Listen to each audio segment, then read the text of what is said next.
ఇప్పుడు మహేష్ బాబు గారి దగ్గరికి వెళ్తే ఈయన ఏం చెప్తే లాక్ అవుతారు. మహేష్ బాబు ఒక హీరో, భాష సినిమా ప్యారలల్ స్టోరీ మేకింగ్ జరిగింది. అయినా కూడా తీసి పక్కన పెట్టడం కానీ రీషూట్ చేయడం కానీ, అంటే భాష షూట్ జరుగుతున్నప్పుడు కూడా మీరు ఇంకో స్టోరీ డిస్కషన్ మళ్ళీ లాక్ అవ్వలేదు టోటల్గా.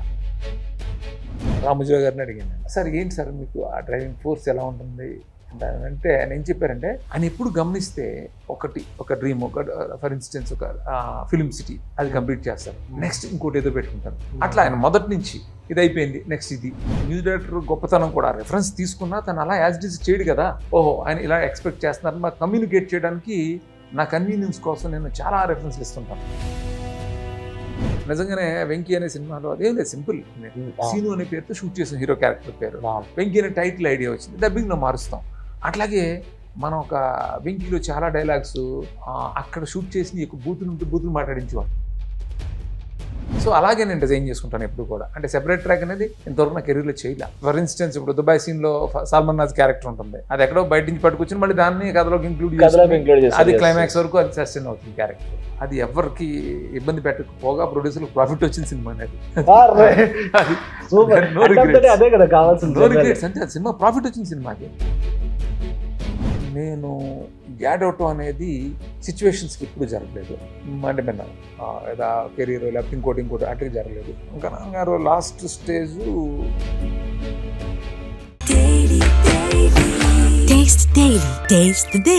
Sir. How are you sir? Good my how you sir? First of all thank you so much. చాలా డేస్ నుంచి సారీ మిమ్మల్ని ఇబ్బంది పెట్టినందుకు. My pleasure. బట్ ఏంటంటే నేను కొంచెం తక్కువ తెలుసు కదా, బట్ నీ ఫాలో అప్ చాలా గుడ్. అదే నీకు కూడా చాలా చూసాను ఇంటర్వ్యూలో.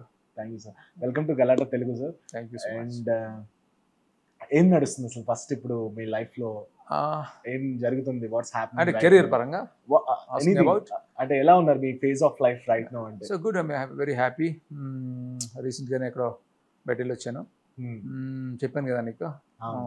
ఆ కెరీర్ పరంగా ఇప్పుడు ఒక ప్రాజెక్ట్ ఆల్మోస్ట్ మెటీరియలైజ్ అయిపోయింది, మైత్రిలో చేస్తున్నాను. సూపర్. అదే ఒక టాక్స్ అయితే నడుస్తున్నాయి బయట. అంటే ఐ డోంట్ నో అఫీషియల్ గా అనౌన్స్ అయ్యేదాకా వెరీ సూన్ అనౌన్స్ చేస్తాం.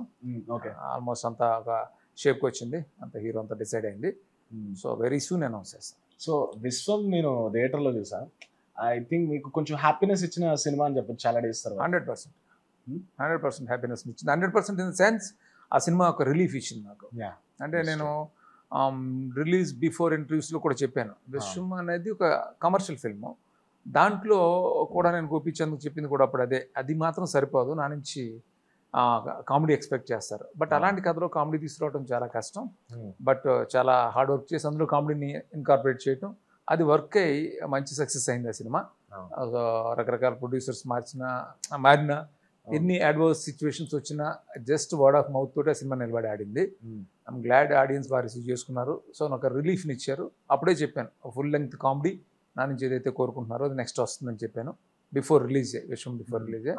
అలాగే ఇప్పుడు ఫుల్ లెంగ్త్ కామెడీ అంటే నా నుంచి చాలా రోజుల తర్వాత ఒక హిలేరియస్ ఫిల్మ్ మీరు చూడబోతారు. Super super, we are waiting sir. అయితే ఫస్ట్ ఆఫ్ ఆల్ ఇది ఒక ఇంటర్వ్యూలో కాకుండా జస్ట్ నేను చాలా క్యాజువల్గా మాట్లాడాలనుకుంటున్నాను. బికాజ్ ఎందుకంటే ఇక్కడ ఉన్న కెమెరామెన్స్ కానివ్వండి, మేము కానివ్వండి, we are all fan boys because మీ ఫిలిమ్స్కి చూసి. Thank you so much. అంటే నేను ఫస్ట్ నాకు ఒక మెమరీ షేర్ చేసుకుందాం అనుకుంటున్నాను. నేను అరకు వెళ్ళాను సార్ ట్రిప్లో. అరకులో ఒకే ఒక థియేటర్ ఉంటుంది. ఆ థియేటర్లో దూకుడు ఫిలిం చూసాను అనమాట నేను ఫస్ట్ రోజు. అరకులో బెంచెస్ ఉంటాయి థియేటర్స్కి. నాకు గుర్తుంది ఆ థియేటర్, నేను కూడా ఒకసారి వెళ్ళాను. అవునా? ఇప్పుడు రెడీ షూట్ చేస్తున్నప్పుడు ఒకసారి వెళ్ళాను అక్కడ. రెడీ షూట్ కూడా అక్కడే జరిగింది అరకులో. అందరూ నవ్వుతున్నారు, 2.5 hours నవ్వారు. అంటే నా ఏజ్ వచ్చేసి మేబీ 10th, అంత మెచ్యూరిటీ లేదు కూడా ఆ టైంకి. నవ్వుతున్నారు, నాకు అర్థం కావట్లేదు ఎందుకు నవ్వుతున్నారని.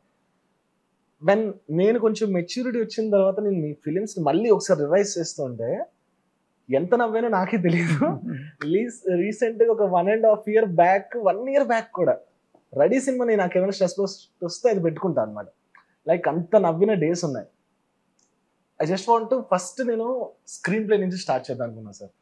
మీ ఎక్కడి నుంచి స్టార్ట్ అవుతుంది? అంటే మీరు స్క్రిప్ట్ అనుకునేటప్పుడు interval bang or else climax bang ఎలా అనుకుంటారా, లేదంటే నాన్ లీనియర్గా వెళ్తారా స్టోరీని? అంటే ఏదైనా బేసిక్గా ఒక ఐడియా రావాలి. ఐడియా మనల్ని ఎగ్జైట్ చేసినప్పుడు అది నాదవ్వచ్చు, సమ్ టైమ్స్ అదర్స్ అవ్వచ్చు. ఐడియా నేను కనెక్ట్ అయినప్పుడు బాగుంది ఐడియా అని అనుకున్నప్పుడు అది ఎక్కువ రోజులు ఎగ్జైట్ చేస్తే కనుక దీన్ని వర్క్ చేద్దామని ఒక ఫీలింగ్ వస్తుంది. అట్లా చేసినవే నువ్వు చెప్తున్న ఫిల్మ్స్ అన్నీ కూడా. ఇది కూడా నేను ఒక రెడీమేడ్ కథలకి సూట్ అయ్యే డైరెక్టర్ని కాదు. ఎందుకనంటే నువ్వు ఏదైతే చెప్తున్నావో ఒక సిగ్నేచర్ రావాలంటే ఎవరో తీసుకొచ్చి రాసి అది నన్ను తీయమంటే నేను తీసే టైప్ కాదు. ప్రతిదీ నేను ఫీల్ అవ్వాలి, నేను చేయాలి, ప్రతి క్యారెక్టర్లోనూ నా ఇది నేను తీసుకురాగలగాలి. సో ఇంకా అక్కడి నుంచి ఒక ట్రావెల్ బిగిన్ అవుతుంది. సో అక్కడి నుంచి దాన్ని ఒక డెవలప్ చేయడం అట్లాగే క్యారెక్టర్స్ డెవలప్ అవటం, ఒక ఇంటర్వెల్ ఎలా చెప్తే బాగుంటుంది, తర్వాత క్లైమాక్స్ ఎలా ల్యాండ్ అయితే బాగుంటుంది, తర్వాత హైస్ ఎలా కావాలి. పర్టికులర్గా మన ఫిలిమ్స్ అన్నీ కూడా ఎప్పుడు హిలేరియస్గా ఉండాలని ఎప్పుడు ఆ ఇంటెన్షన్ తోటి చేస్తుండేవాడిని. దానికి హైస్ ఏంటి ఇవన్నీ అందరం కలిసి కూర్చుని డిజైన్ చేసుకుని ఫైనల్గా నేను దాన్ని బాగా ఓన్ చేసుకుని ఆ తర్వాత నా ఫ్లేవర్ దాంట్లోకి యాడ్ చేసి it's a big process. So నువ్వు ఇందాక చెప్పినట్టు ఇన్ని రోజులు నిలబడడానికి రీజన్ ఏంటంటే ఎప్పుడు కూడా కామెడీ కానీ ఏది కానీ జెన్యూనిటీ ఉన్న కామెడీ కానీ అంటే ఏదో ఫోర్స్డ్గా కాకుండా ఆర్గానిక్గా ఉన్నప్పుడు అది లాంగ్ స్టాండింగ్ ఉంటుంది. సో ఆ కామెడీలన్నీ అలా జరిగింది. యాక్చువల్ అదే అంటే కొన్ని ఫిలిమ్స్ మీ ఫిలిమ్స్ రాకముందు చాలా ఫిలిమ్స్ లో కామెడీ ఉంది కానీ సబ్ ప్లాట్స్ గా ఉండేవి. స్టోరీ ఒకవైపు నడుస్తూ ఉంటే కామెడీ ఒకవైపు నడుస్తూ ఉండేది, అంటే నాన్ లీనియర్ గా వెళ్తూ ఉండేది. కానీ మీ ఫిలిమ్స్ ఏవైతే ఉన్నాయో వెంకీ కానివ్వండి, దూకుడు కానివ్వండి, రెడీ కానివ్వండి, ఇవన్నీ స్టోరీలో మెడ్జ్ అవుతూ వస్తున్న అదొకటి మీది డిఫరెంట్ కామెడీ అని అది చెప్పడానికి రైట్. అంటే నేను ఎప్పుడు కూడా సెపరేట్ కామెడీ ట్రాక్ ఎప్పుడు చేయలేదు నేను. అంటే కామెడీ అంత కథనే ఎంటర్టైనింగ్ గా చెప్పాలి, కథనే ఎంటర్టైనింగ్ గా చెప్పాలి. అంటే మొత్తం వాటెవర్ అంటే మొత్తం క్యారెక్టర్స్ అన్నీ కూడా ఆ కథలో ఉంటాయి. కథలోని పాత్రలుగా ఉన్నప్పుడు ఏమవుతుంది, క్యారెక్టర్స్గా ఉన్నప్పుడు అది కథలోనే ఉంటుంది. సో సెపరేట్ ట్రాక్ ఇప్పుడు నేను చేయలేదు. నువ్వు చెప్పింది రైట్, నా కరెక్ట్. అంతే, కథలోనే ఉంటుంది కామెడీ. సో అలాగే నేను డిజైన్ చేసుకుంటాను ఎప్పుడు కూడా. అంటే సెపరేట్ ట్రాక్ అనేది ఇంతవరకు నా కెరీర్లో చేయలే. ఒకవేళ ఏదైనా ఒక హై తీసుకురావడానికి సడన్గా ఒక క్యారెక్టర్ని ఎంటర్ చేసినా దాన్ని కథలోకి తెచ్చేవాడిని. ఫర్ ఇన్స్టెన్స్ ఇప్పుడు దుబాయ్ సీన్ లో సల్మాన్ నాజ్ క్యారెక్టర్ ఉంటుంది, అది ఎక్కడో బయట నుంచి పట్టుకొచ్చి మళ్ళీ దాన్ని కథలోకి ఇంక్లూడ్ చేసి అది క్లైమాక్స్ వరకు అది సస్టైన్ అవుతుంది క్యారెక్టర్. అట్లా చేసుకుంటాం. సో అంటే ఒక సినిమా ఓకే, అసలు మీరు ఎందుకు సార్, నాకు ఒక డౌట్. ఫస్ట్ మీరు ఇండియన్స్ నుంచి ఫిల్మ్స్ తీసిన మీడియాకి చాలా దూరంగా ఉంటారు. లాస్ట్ ఫ్యూ ఫిల్మ్స్ నుంచే వచ్చి ఇంటర్వ్యూస్ కానీ మాట్లాడడం కానీ ఇదంతా చేస్తారు. కానీ పేరు అనేది చాలా రిజిస్టర్ అయింది మీ హిట్స్ వల్ల, లేదంటే సంథింగ్ పేరు అనేది చాలా మందికి వెళ్ళింది. బట్ మనిషి అనే వాళ్ళు కొన్ని ఇయర్స్ నుంచే చాలా మందికి తెలిసారని చెప్పొచ్చు. శ్రీను వైట్ల గారు ఎందుకంత రిజర్వ్డ్ గా ఉంటారు? రిజర్వ్డ్ అంటే అప్పట్లో, ఇప్పుడు తప్పదు డెఫినెట్గా నువ్వు అంటున్నట్టు లాస్ట్ ఫిల్మ్స్ నుంచి వచ్చానని ఇప్పుడు రావాలి. ఇప్పుడు అంత మొత్తం మారిపోయింది. ప్రమోషన్ ఇస్ చాలా ఇంపార్టెంట్. ప్రమోషన్కి అప్పుడు పెద్ద సీరియస్గా తీసుకునేవడం కాదు, సినిమా తీయడం మీద దృష్టి అంతా ఉండేది. Promotion just few days before ఏదో ఇంటర్వ్యూలు ఇవ్వటం ఇట్లాంటివి జరిగేది. ఇప్పుడు అలా కాదు, అసలు ప్రమోషన్ అనేది చాలా ఇంపార్టెంట్. ప్యారల్గానే ఆ ఫిల్మ్ మేకింగ్ ప్యారల్గా ప్రమోషన్ కూడా వెళుతూ ఉండాలి, అప్పుడే జనానికి రీచ్ అవుతుంది ఎన్ని సినిమాల్లో. అందుకని లాస్ట్ ఫిల్మ్ కొంచెం రావడం జరిగింది. నేను దూరంగా ఉండడానికి రీజన్ ఏంటంటే అది మై పర్సనాలిటీ. అంటే నేను కొంచెం షై పర్సన్, ఎక్కువ అందరితోటి మింగిల్ అవ్వాలి. నేను తెలిసిన వాళ్ళతోటి చాలా క్లోజ్గా ఉంటాను. కొత్తగా కొంతమందితో మింగిల్ అవ్వాలంటే కొంచెం దానివల్ల అంతే, అంతకుమించి వేరే ఏం కాదు. అంటే నేను ఫంక్షన్స్ చాలా మంది చెప్తూ ఉంటారు, నాకు బాధగానే ఉంటుంది, వెళ్ళాలని ఉంటుంది కానీ వెళ్ళాలంటే మళ్ళీ ఎక్కడో కొంచెం నాకు కొంచెం ఇన్హిబిషన్ ఉంటుంది, అలా ఆగిపోతూ ఉంటాను. Okay. So me way of developing script ఎలా ఉంటుంది? లైక్ మీ సోలోగా స్క్రిప్ట్ స్టార్ట్ చేసిన 80s తో ఈ బ్రెయిన్ స్టార్మింగ్ ఎలా ఉంటుంది? మీ రూమ్ ఎన్వైరన్మెంట్, ఒక స్టోరీ నడిచేది ఎలా ఉంటుంది? ఒక ఐడియా స్టార్ట్ అయినప్పటి నుంచి సినిమా పూర్తయ్యేంత వరకు, డబ్బింగ్ ఎన్ని mixing whatever post production complete అయ్యేంత వరకు నాకు సినిమా తప్ప వేరే ప్రపంచం ఏమి ఉండదు అసలు. నేను ఎంజాయ్ చేస్తాను. అది నాకు ప్రెషర్ కాదు, ప్లెజర్ నాకు. అది సినిమా అనేది నాకు సినిమానే ఇష్టం. సో సినిమా చూడడం అనే ఇష్టం, లేకపోతే సినిమా తీయడం అనే ఇష్టం, రెండే. కాబట్టి 24/7 నేను దాంట్లోనే ఉంటాను. ఎప్పుడు నాకు ఎవరితో మాట్లాడాలనిపిస్తే, అది నాకు ఎవరు క్లోజ్ అసోసియేట్స్ అవ్వచ్చు, లేకపోతే రైటర్స్ అవ్వచ్చు, ఎంత లేట్ అయినా ఫోన్ చేస్తాను. నాకు మెలకు వచ్చి ఒక ఐడియా వస్తే కూడా ఫోన్ చేస్తాను. లేకపోతే పొద్దున్న లేచిన కాడి నుంచి ఫోన్లో వాళ్ళతో మాట్లాడుతూనే ఉంటాను. వాళ్ళు మళ్ళీ నా దగ్గరికి వస్తారు, వచ్చే లోపు కూడా వాళ్ళతో ఫోన్లో మాట్లాడుతూనే ఉంటాను నేను. ఇక అదే టాపిక్ మాట్లాడుకుంటూ ఉంటాం, సినిమా, ఆ క్యారెక్టర్స్, అంతే. అట్లా అందరితో, ఆ రైటర్స్ టీమ్ అవ్వచ్చు, నా డైరెక్టోరియల్ డిపార్ట్మెంట్ అవ్వచ్చు, లేకపోతే నా DOP తోటి ఎక్కువ అసోసియేట్ అవుతుంటాను. నాకు అతను ఎవరో నా ఫ్రెండ్నే ఉంటాడు మోస్ట్లీ. సో అతనితో కానీ అందరితో అదే మాట్లాడుకుంటాను. మీ స్టార్టింగ్ ఫిలిం ఆనంద్, అదే సొంతం కానీ ఇవి తీసుకుంటే, ఆ దూకుడు కానీ ఇవన్నీ మ్యూజికల్ బ్లాక్ బస్టర్స్ అయ్యాయి. అంటే ప్యారలల్ గా సినిమాతో పాటు మ్యూజిక్ టేస్ట్ కూడా.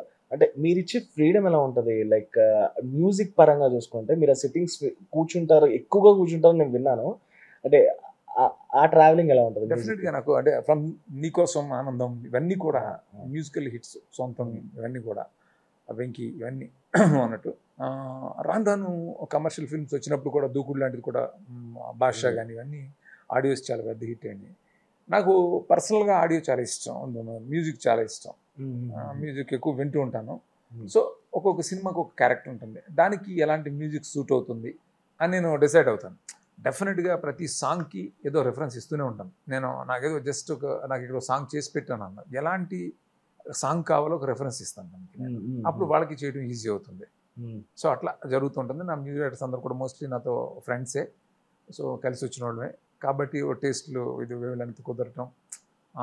నేను ఎన్ని ట్యూన్‌లు అడిగినా వాళ్ళు ఎక్కడ ఇసుక్కోకుండా ఆయన అది సెన్సిబుల్‌గానే అడుగుతారని వాళ్ళని రెస్పెక్ట్ చేయటం. ఫైనల్‌గా అది గుడ్ ఆర్ బ్యాడ్ ఏదన్నా నేను ఆ కాల్ తీసుకుంటాను మ్యూజిక్‌లో. అంటే ఈ రిఫరెన్స్ అనే పాయింట్ అన్నారు కదా! మళ్ళీ ఎందుకు అడుగుతున్నానంటే లైక్ మనం మొత్తం ఆహ్, మూవీ అనేది మనం మ్యూజిక్ డైరెక్టర్ ఇచ్చినప్పుడు వాళ్ళకిచ్చే రిఫరెన్సెస్ ఎలా ఉంటది? లైక్ ఫర్ ఎగ్జాంపుల్ ఏదైనా ఒక మూవీ తీసుకొని మీరు చేసిన మూవీస్‌లో వాళ్ళు ఫీల్ అవ్వరా? అంటే నాకు ఈ కైండ్ ఆఫ్ మ్యూజిక్ కావాలి అంటే ఎందుకంటే అది మ్యూజిక్ డైరెక్టర్ టేస్ట్ కదా! అంటే లైక్ నాకు ఇచ్చినప్పుడు నేను ఒక కంప్లీట్ ఒక ఫిల్మ్‌కి నేనొక థాట్, ఒక టోన్ అనుకున్నప్పుడు మీరొక రిఫరెన్స్ ఇచ్చేటప్పుడు ఆ బ్యాలెన్స్ ఎలా చేస్తారు? డెఫినెట్‌గా అంటే మ్యూజిక్ డైరెక్టర్‌కి ఎప్పుడు ఫ్రీడమ్ ఇస్తాను నేను. అయితే హ్మ్. మ్యూజిక్ డైరెక్టర్ కంటే ముందు డైరెక్టరు ఆ సిట్యుయేషన్ కన్సీవ్ చేస్తాడు కదా! ఎలా ఉండాలి? ఎక్కడ నాకు హ్మ్. కావాలి? ఎలాంటి సాంగ్ కావాలని డైరెక్టర్‌కి ఒక ఇమాజినేషన్ ఉంటుంది కదా! హ్మ్. Imagination director is not music director. తను మ్యూజిక్ ఇలా కొట్టి వినిపించలేడు మ్యూజిక్ డైరెక్టర్‌కి. తనేం చేస్తాడు? సో, ఈ సిమిలర్ కైండ్ ఆఫ్ రిథమ్ లేకపోతే ఒక రిఫరెన్స్ అంటే అది చేయమని కాదు. అది మ్యూజిక్ డైరెక్టర్ గొప్పతనం కూడా. రిఫరెన్స్ తీసుకున్నా తను అలా యాజ్ ఇట్ ఈజ్ చేయడు కదా! ఓహో! ఆయన ఇలా ఎక్స్‌పెక్ట్ చేస్తున్నారని మాకు కమ్యూనికేట్ చేయడానికి నా కన్వీనియన్స్ కోసం నేను చాలా రిఫరెన్స్‌లు ఇస్తుంటాను. ప్రతి హుహుహు. పెద్ద పెద్ద హిట్ లేని సాంగ్స్ ఉంటాయి. వాటికి నేను రిఫరెన్స్ ఇస్తాను. ఆ మ్యూజిక్ డైరెక్టర్ అట్లా అలా దాన్ని ఓకే. తీసుకొని ఓకే. తను వేరే స్టైల్‌లో తను చేస్తాడు. అది వాళ్ళు పాజిటివ్‌గానే తీసుకుంటారు. వాళ్ళకి ఈజీ అయిపోతుంది. కన్వే అవుతుంది ఈజీగా. కమ్యూనికేట్ అవుతుంది. సార్ మీరు ఫాలో అవుతుంటారా? ఇట్లా ఈ 3 యాక్ట్ స్ట్రక్చర్‌లు, 5 బీట్ స్ట్రక్చర్‌లు, ఈ స్క్రీన్ ప్లే బుక్స్ స్టోరీ ఎలా ఉందో ఇవి మళ్ళీ చెక్ చేసుకోవడం. ఈ అవి డెఫినిట్‌గా నువ్వు మంచి కథ ఉన్నప్పుడు అవన్నీ నువ్వు చేసుకుంటూ వెళ్ళిపోతున్నప్పుడు నువ్వు చెక్ చేసుకుంటే ఆ! అన్నీ కరెక్ట్‌గా ఉంటాయి. ఓకే. నువ్వేదైతే రెఫరెన్సెస్ చెప్తున్నావో హ్మ్. లేకపోతే ఇప్పుడు చూసుకుంటున్నారు అందరూ కూడా స్క్రీన్ ప్లే బుక్స్‌లో వీటిలో అవును. ఈ అవును. బీట్స్ ఇవన్నీ ఉంటాయి చూసావా? ఒక మంచి ఒక ఎనీ హిట్ ఫిల్మ్ నువ్వు తీసుకుంటే అందులో ఉంటాయి అన్నీ కూడా. అంటే నువ్వు ఒక మంచి కథని ప్రాపర్‌గా చేసుకుంటూ వెళ్తూ ఉంటే ఫైనల్‌గా అన్నీ ఫాల్ ఇన్ ప్లేస్ అంటారు కదా! అలాగా పడతాయి. హుహుహు. అంతేగాని మేము చెక్ చేసుకోవటం అలా ఉండదు డెఫినిట్‌గా. మాకు అర్థమవుతూ ఉంటుంది. హ్మ్. అది హ్మ్. పీరియడ్ ఆఫ్ టైమ్ ఇంత ఎక్స్‌పీరియన్స్‌లో కరెక్ట్‌గా వెళ్తుందా లేదా? ఎక్కడైనా తప్పుందా? అని అర్థమవుతూ ఉంటుంది. ఓకే. సో, అవన్నీ గేజ్ చేసి వాటిల్ని రెఫరెన్స్‌గా పెట్టుకొని చేస్తే అవన్నీ కరెక్ట్ అవుతాయని కాదు కదా! అలాగ చెయ్యాలి అంటే అది రాదది. నువ్వు ఒక మంచి ఐడియా తీసుకున్నప్పుడు, మంచి రూట్‌లో పెడుతున్నప్పుడు ఆటోమేటిక్‌గా అన్నీ ఆ ప్లేస్‌లో పడతా ఉంటాయి. మీరు నిజంగా ఇప్పుడు మీరు రాసుకున్న ఏ స్టోరీస్‌కైనా పెద్ద స్టార్ హీరో వెళ్ళిన తర్వాత అవి స్టోరీస్ మారి కొంచెం ఇంప్రవైజేషన్స్ అయ్యి దాని బాడీ స్ట్రక్చరే మారిన సినిమాలున్నాయా? మీరు చేసినప్పటికి? అన్నీ కాదు కానీ కొన్నిటిలో కొన్ని జరుగుతాయి. అంటే లైక్ ఏమైనా కొన్ని ఫిల్మ్స్ ఎగ్జాంపుల్స్ అంటే నేను చెప్పగలరా? పేర్లు చెప్పలేను గానీ, కొన్ని ఫిల్మ్స్‌లో జరిగినియి. స్టార్స్ వల్ల కొంచెం చేంజెస్. అంటే స్టార్స్ వల్ల అవ్వచ్చు, రకరకాల కారణాల వల్ల అవ్వచ్చు. కొన్ని సినిమాల్లో జరుగుతాయి. అన్నిట్లోను హ్మ్. జరగదు. హ్మ్. ఈవెన్ స్టార్స్‌లో కూడా చాలా ఫిల్మ్స్‌లో జరగలేదు. ఫ్యూ ఫిల్మ్సే నాకు సంబంధించి అలా జరిగినాయి. Very few example films. నేను చెప్పచ్చా? మీరు చెప్పకపోయినా నేను చెప్పచ్చా? అవి వద్దు ఎందుకు అని ఆ! బావుండదు. అంటే మీరు ఆ స్టార్‌కి ఇది బావుంటదని చెప్పి మీరు మార్చి ఇంకా ఎన్హాన్స్ చేసిన స్టోరీస్ ఉంటాయి కాబట్టి అంటే అంతే. ఎప్పుడు ఏమవుతుందంటే, అది సినిమా అనేది ఒక కలెక్టివ్ ఇది. సో, వన్ మ్యాన్ అంటే one man has to carry అనేదాన్ని నేను గట్టిగా నమ్ముతాను. ఎంతమందితో డిస్కస్ చేసినా, ఏం చేసినా ఫైనల్‌గా డెసిషన్ ఒకటి తీసుకోవాలి. ఒకటే డ్రైవ్ చేయాలనేది నమ్ముతాను నేను. హ్మ్. అలా జరిగినప్పుడే ఆ రిజల్ట్స్ బావుంటాయని ఫీల్ అవుతాను. సో, సమ్‌టైమ్స్ కొన్ని సందర్భాల్లో ఆహ్, హ్మ్, కంపారిజన్స్‌కి ఏదైనా మనం ఎవరైనా ఎనీ డైరెక్టర్ గురైనప్పుడు కొంచెం ఆ రిజల్ట్ కొంచెం ఒకసారి పాజిటివ్‌గా కూడా రావచ్చు అప్పుడు కూడా. హ్మ్. ఒకసారి నెగెటివ్‌గా వచ్చే ఛాన్సెస్ ఉంటాయి. బట్ మీ సినిమాల్లో నేను ఒకటి అబ్జర్వ్ చేశాను సార్. ఆ ఎడిటింగ్ పేజ్ ఏదైతే ఉందో పంచ్ లైన్ ఇప్పుడు ఫర్ ఎగ్జాంపుల్ మన తమిళ్ వాళ్ళ కామెడీ చూస్తామనుకోండి. చాలా ఫాస్ట్గా వెళ్ళిపోతుంది, వర్డ్స్ అనేవి చాలా ఫాస్ట్గా వెళ్తూ ఉంటాయి వాళ్ళ కామెడీ. మేబీ వాళ్ళ ప్యూర్ లాంగ్వేజ్ వచ్చిన వాళ్ళకి అర్థం అవుతుంది. మన కామెడీ టైమింగ్ వచ్చేసరికి కొంచెం ఆ భాష వల్ల అర్థమయ్యేలా కొంచెం టైం గ్యాప్ ఉంటుంది. అది నేను డిస్క్రైబ్ చేయట్లేదు. కానీ మీ సినిమాలో ఆ పంచ్ పడిన వెంటనే దాన్ని రిజిస్టర్ చేయడానికి మీరు ఇచ్చే కెమెరా యాంగిల్ సంథింగ్ ఆ ఎఫెక్ట్స్ అనేవి ఏమి ఉంటాయి, అది మీ ఫిలింలో ఎక్కువ ఉంటుంది. అది అది ఎక్కడ పడ్డారు, ఎప్పటి నుంచి అని అంటే రియాక్షన్ గ్యాప్స్ reaction. అంటే ఇప్పుడు ఒక పంచి పడింది, ఒక రియాక్షన్, స్పేస్ నవ్వుకోవడానికి స్పేస్ కావాలి కదా. సో దానికోసం ఒక డిజైన్ ఉంటుంది, నా దాంట్లో ఒక రిథమ్ ఉంటుంది కామెడీ. ఆ రిథమ్ నేను చెప్తారు పక్క వాళ్ళు, అది నాకు కూడా తెలియదు. నేను నాకు ఒక ప్యాటర్న్ అలా అలవాటు అయింది, చేసుకుంటూ వెళ్ళాను. ఒక చిన్న రియాక్షన్ గ్యాప్, ఆ రియాక్షన్ గ్యాప్ వాళ్ళు నవ్వుకోవడానికి స్కోప్ ఉంటుంది. ఫట్ ఫట్ మన రియాక్షన్లో అప్రాపరేట్గానే ఉంటుంది ఆ సిచ్యువేషన్కి. ఆ షాక్ అయిన వ్యక్తితో లేకపోతే రియాక్ట్ అయిన వ్యక్తితో ఉంటుంది. సేమ్ టైం కొంచెం నవ్వుకోవడానికి స్పేస్ ఉంటుంది, అవును, ఆ పంచ్ ఎంజాయ్ చేయడానికి. కానీ ఒకటి సార్, అంటే ఇంత హిట్స్ ఇచ్చే ఒక డైరెక్టర్ ఒక టైంలో కొన్ని ఫ్యూ ఫిలిమ్స్ అంత లేనప్పుడు ఇండస్ట్రీ పర్స్పెక్టివ్ ఎలా చూసారు మీరు? ఇండస్ట్రీని చూడడం కానీ, వాళ్ళు మిమ్మల్ని చూసే విధానం, మీరు ఇండస్ట్రీని చూసే విధానం, అప్పుడు కూడా మీరు ఒక మంచి స్క్రిప్ట్ వెళ్ళినప్పుడు కొంతమంది స్టార్స్కి మీరు చూస్ చేసి ఉండొచ్చు, పిక్ చేసి ఉండొచ్చు, వాళ్ళు వచ్చి ఇచ్చిన రియాక్షన్స్ ఏంటి? నేను చాలా యంగ్ ఏజ్లో ఫిల్మ్ ఇండస్ట్రీకి వచ్చేసాను, చాలా చిన్నప్పుడు. అంటే ఇంటర్మీడియట్ కంప్లీట్ అయిన వెంటనే ఆల్మోస్ట్ డిగ్రీ ఫస్ట్ ఇయర్లోనే నేను ఫిల్మ్ ఇండస్ట్రీకి వచ్చాను. అప్పటి నుంచి సినిమా ఇండస్ట్రీని చూస్తున్నాం. సినిమా ఇండస్ట్రీలో పార్షియాలిటీ ఉండదు, ఈ వ్యక్తి ఆ వ్యక్తి అనేది ఏం ఉండదు. ఎప్పుడు కూడా మనం కంటిన్యూస్ సక్సెస్లో ఉన్నప్పుడు కాన్ఫిడెన్స్ లెవెల్ అవతలకి ఎక్కువ ఉంటుంది. ఫెయిల్యూర్ ఉన్నప్పుడు డెఫినెట్గా డౌట్స్ వస్తాయి, అది తప్పు కాదు. సో అగైన్ మనం ప్రూవ్ చేసుకోవాలి ఎప్పటికప్పుడు, ఇది కాన్స్టెంట్ చేసుకుంటూనే ఉండాలి. ఇప్పుడు విధు వినోద్ చోప్రా రీసెంట్గా ఆయన 12th ఫెయిల్ అనే ఫిల్మ్ చేశాడు. ఆ 12th ఫెయిల్ అన్న సినిమా చూసినప్పుడు నేను షాక్ అయ్యాను. అంటే at the age of almost 72-73 years ఉంటాయి అని ఏజ్లో 12th ఫెయిల్ తీయటం అంటే అది ఎంత పెద్ద విషయం. అది అంటే ఆయన కాన్స్టెంట్గా that A kind of film అది. నా సెకండ్ ఆర్డర్ అసలు సినిమాలో చూడదు, తను సినిమా చూసి నన్ను ఇన్సిస్ట్ చేసి ఆ సినిమా చూడమంది. ఓకే, అంటే అది కాన్స్టెంట్ ఎఫర్ట్, ఎప్పటికప్పుడు మనం ప్రూవ్ చేసుకుంటూనే ఉండాలి. నువ్వు ఇక్కడ ఉండాలని నీ చాయిస్, ఇక్కడ ఉండాలనుకుంటున్నావా, అంత అలర్ట్గా ఉండాలి, అంత హార్డ్ వర్క్ చేయాలి, అంత ప్యాషనేట్గా ఉండాలి. సో అది మనం ఛాలెంజ్గా తీసుకోవాలి.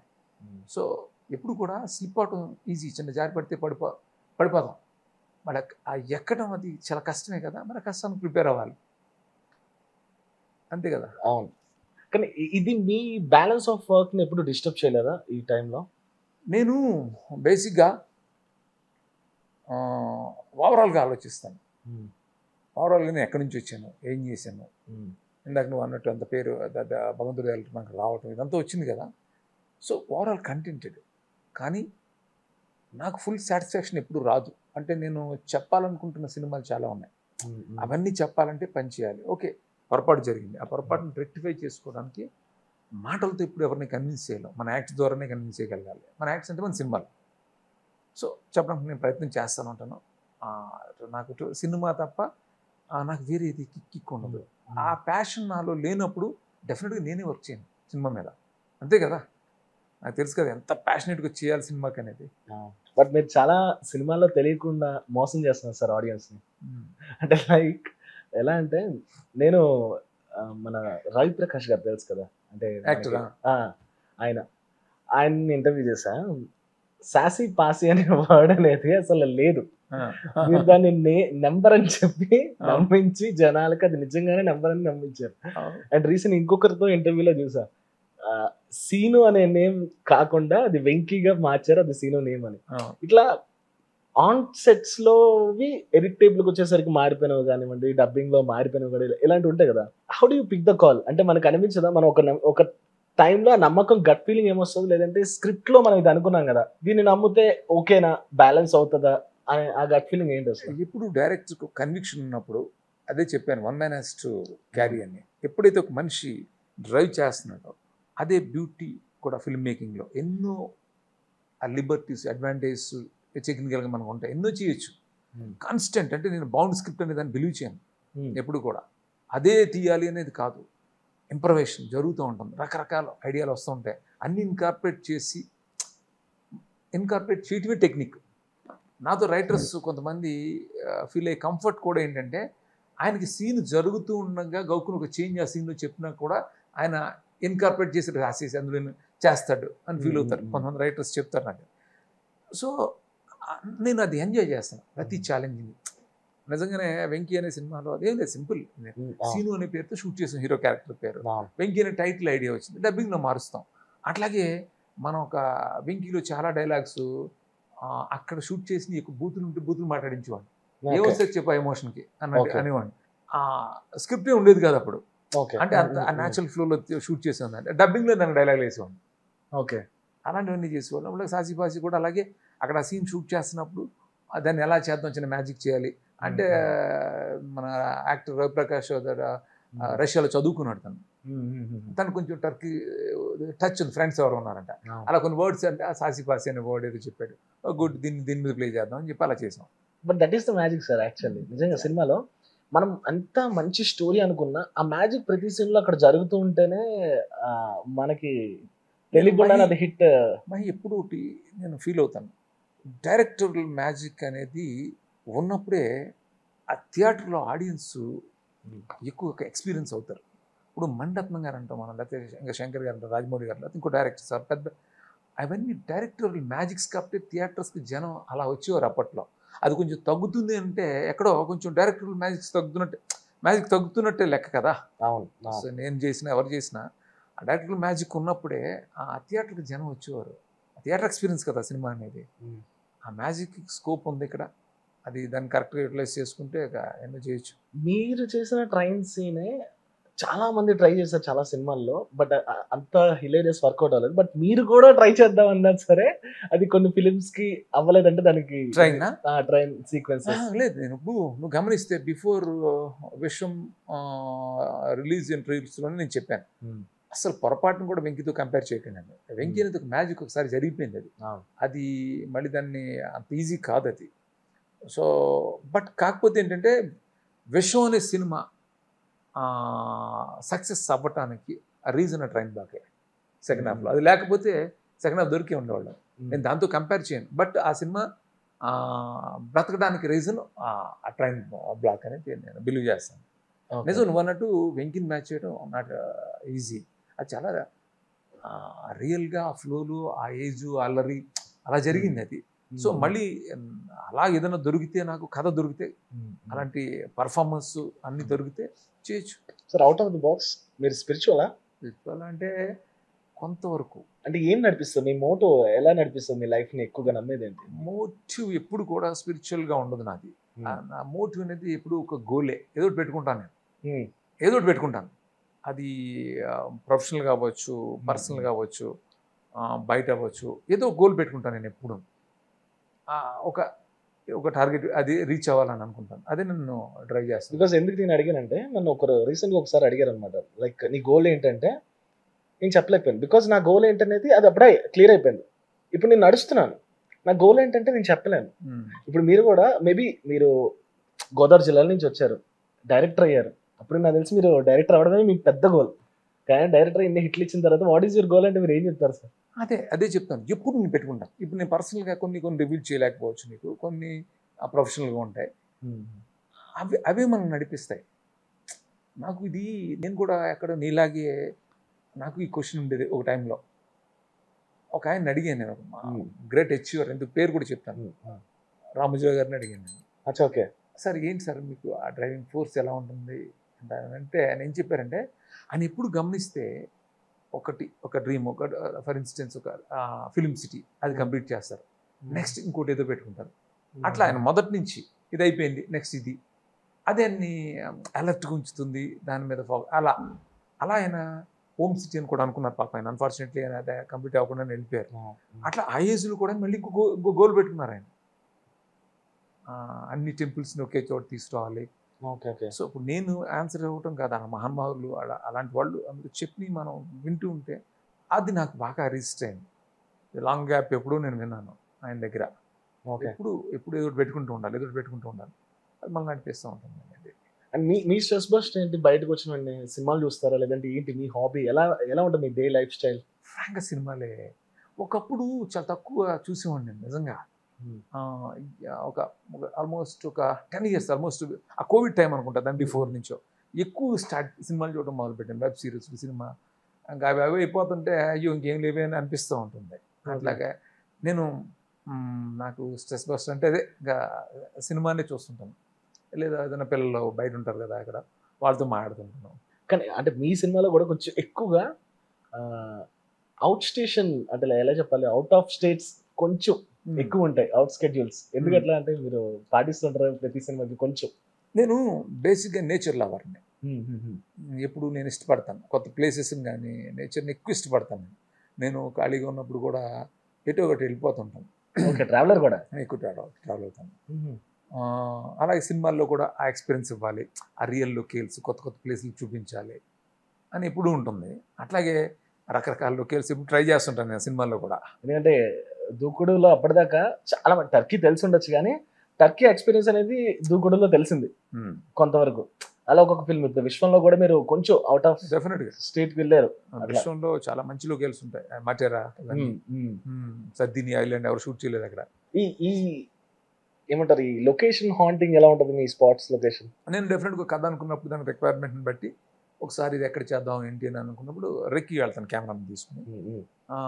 ఎక్కువ మంది ఎవరు వెళ్ళాను, నేను కెమెరామెన్ అంతే. వెళ్ళి మొత్తం లాక్ చేసుకొస్తాను.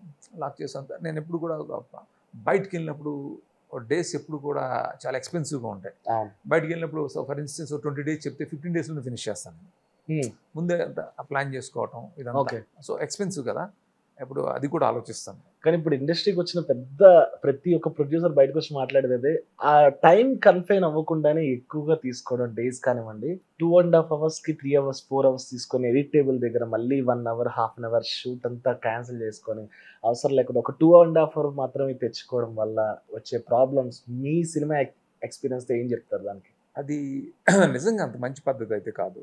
ఎందుకనంటే మనకేం కావాలనుకున్నది ఓకే, సినిమా అనేది ఆన్గోయింగ్ ప్రాసెస్, ఇంప్రవేషన్స్ వస్తాయి, ఏమొచ్చినా ఒక టైం ఫ్రేమ్ ఉండాలి.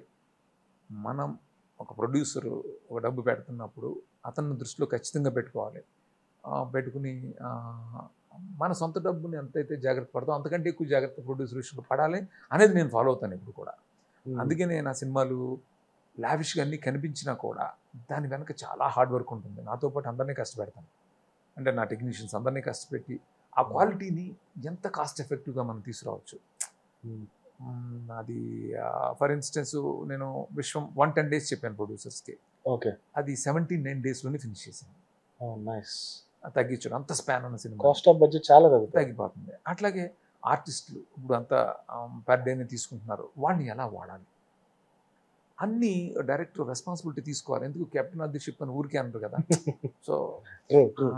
సో మన మీద అంత బాధ్యత ఉన్నప్పుడు మనం ఆ బాధ్యత తీసుకోవాలి. డెఫినెట్గా ఎందుకు వేస్ట్ చేయాలి?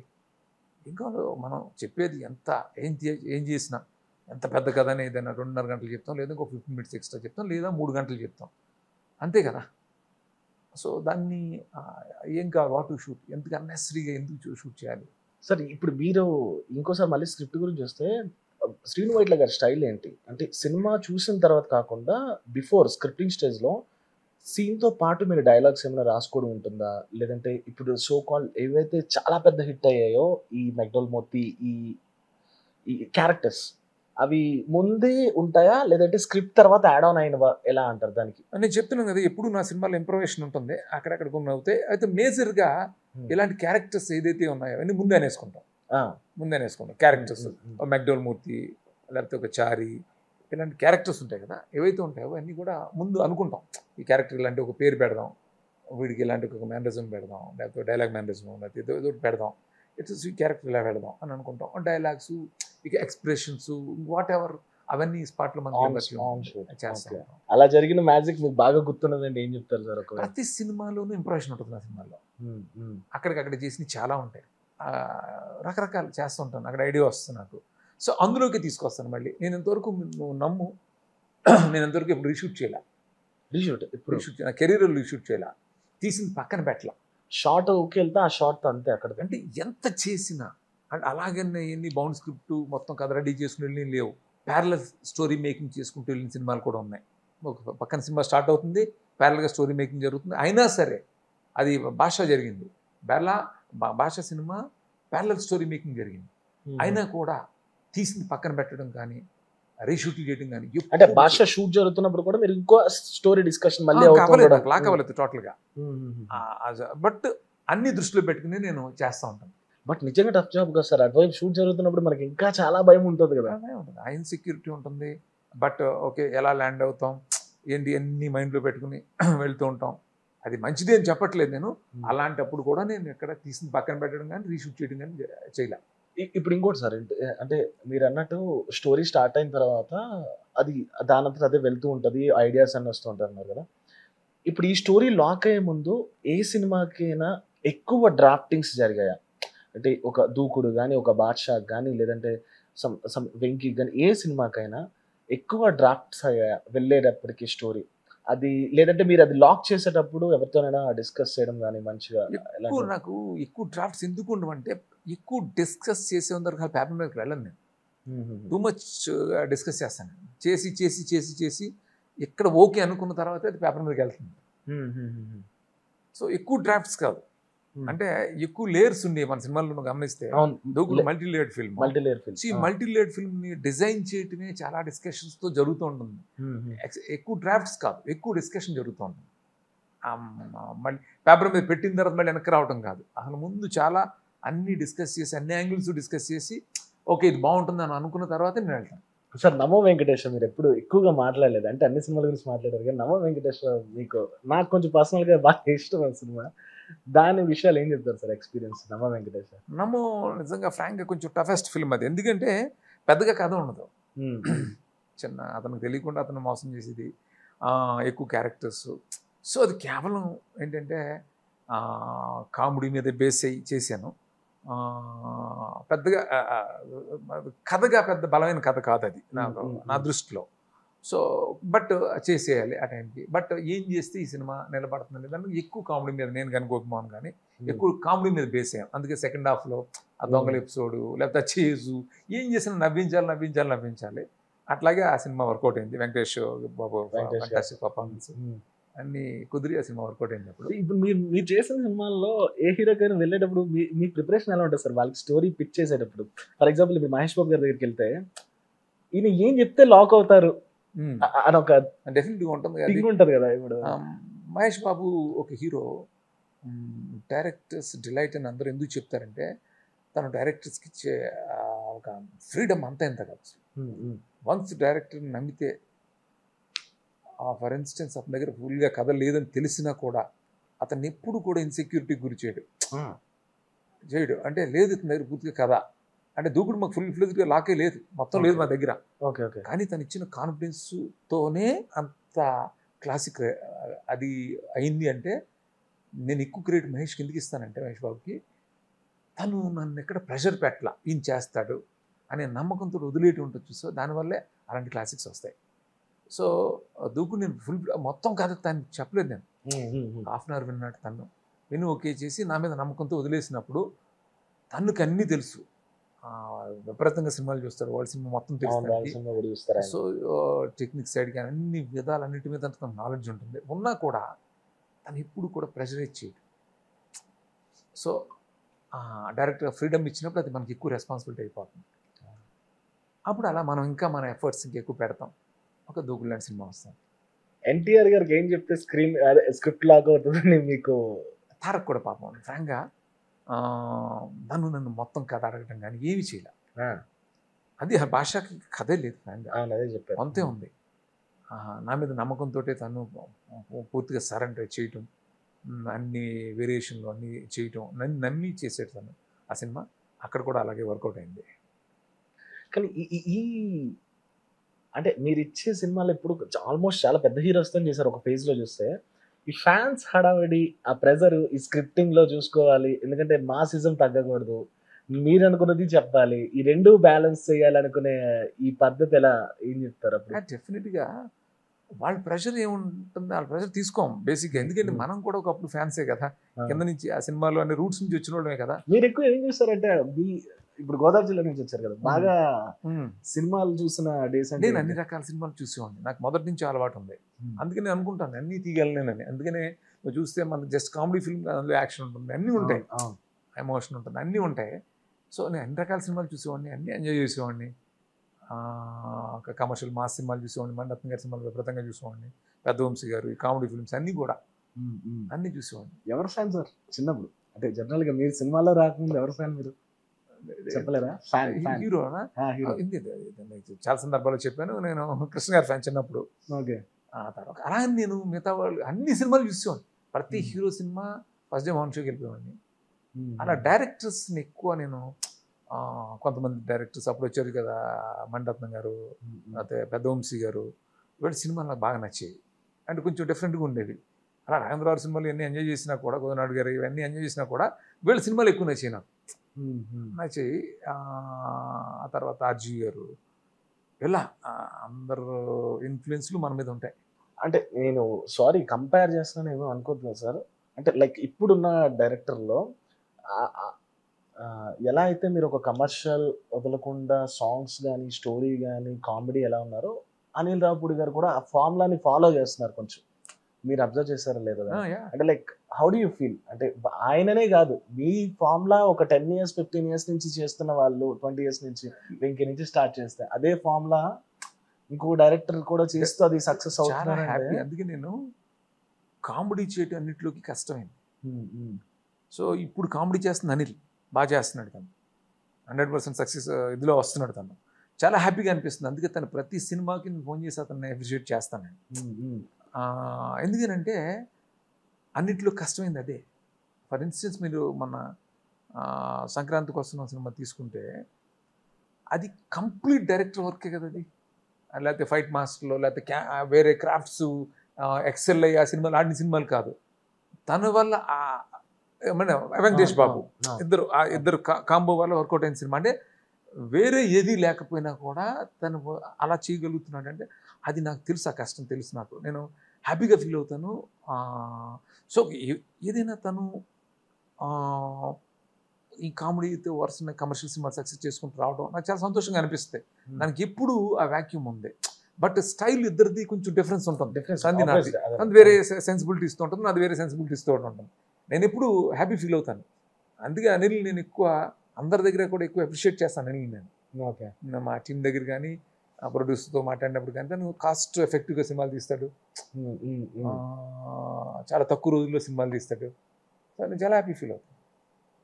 మీకు పూరి గారు కాల్ చేసి దూకునే టైంకి మీ వల్ల నా పోకరి మర్చిపోతున్నారు జనాలు అన్నారంట. పూరి బాబు, అవును. అంటే అప్పటి వరకు మహేష్ బాబు సినిమా అంటే పోకిరిని మాట్లాడేవారు కదా. దూకుడు రిలీజ్ అయిన తర్వాత తనకి ఎవరో చెప్పింది, పోకిరిని మర్చిపోయాను సార్ ఏదో చెప్పారు అని చెప్పి నాకు ఫోన్ చేసి చెప్పెడతాను అప్పుడు. ఓకే. నిజంగా తన మంచితనం, అది గ్రేట్నెస్ అది. అంత ఫ్రెండ్లీగా ఉండేవాడు, తను కూడా ఉంటాడు ఇప్పుడు కూడా. కానీ నేను ఒక ఈ మధ్య పేర్లేదు లేదు సార్, ఒక డైరెక్టర్తో చేశాను ఇంటర్వ్యూ చేసినప్పుడు. ఒక సినిమా ఆయన చేసినప్పుడు ఆయనకు విజన్ ఉంది, ఆయనకు థాట్ ఉంది, కానీ ప్రొడ్యూసర్ బలము లేదంటే చాలా ఇన్ఫ్లుయెన్సెస్ వల్ల కంప్లీట్గా ఆ సినిమాని డెత్ పొజిషన్లోని జనాల దగ్గర తేవాల్సి వచ్చింది. అలాంటి కాన్సిక్వెన్సెస్ మీరు ఫేస్ చేసిన సినిమాలు ఉన్నాయా? అంటే సినిమా పేరు వద్దులేండి, అలా మీరు కూడా వెరీ ఫ్యూ సిచ్యువేషన్స్ కొన్ని ఉన్నాయి నాకు. లేవని నేను చెప్పను, అబద్ధం చెప్పను. లేకుండా మనం ఈ ఐటమ్ సాంగ్ పెట్టాలి లేదంటే ఇట్లా ఇలాంటి ఏదో రకరకాలుగా జరుగుతాయి.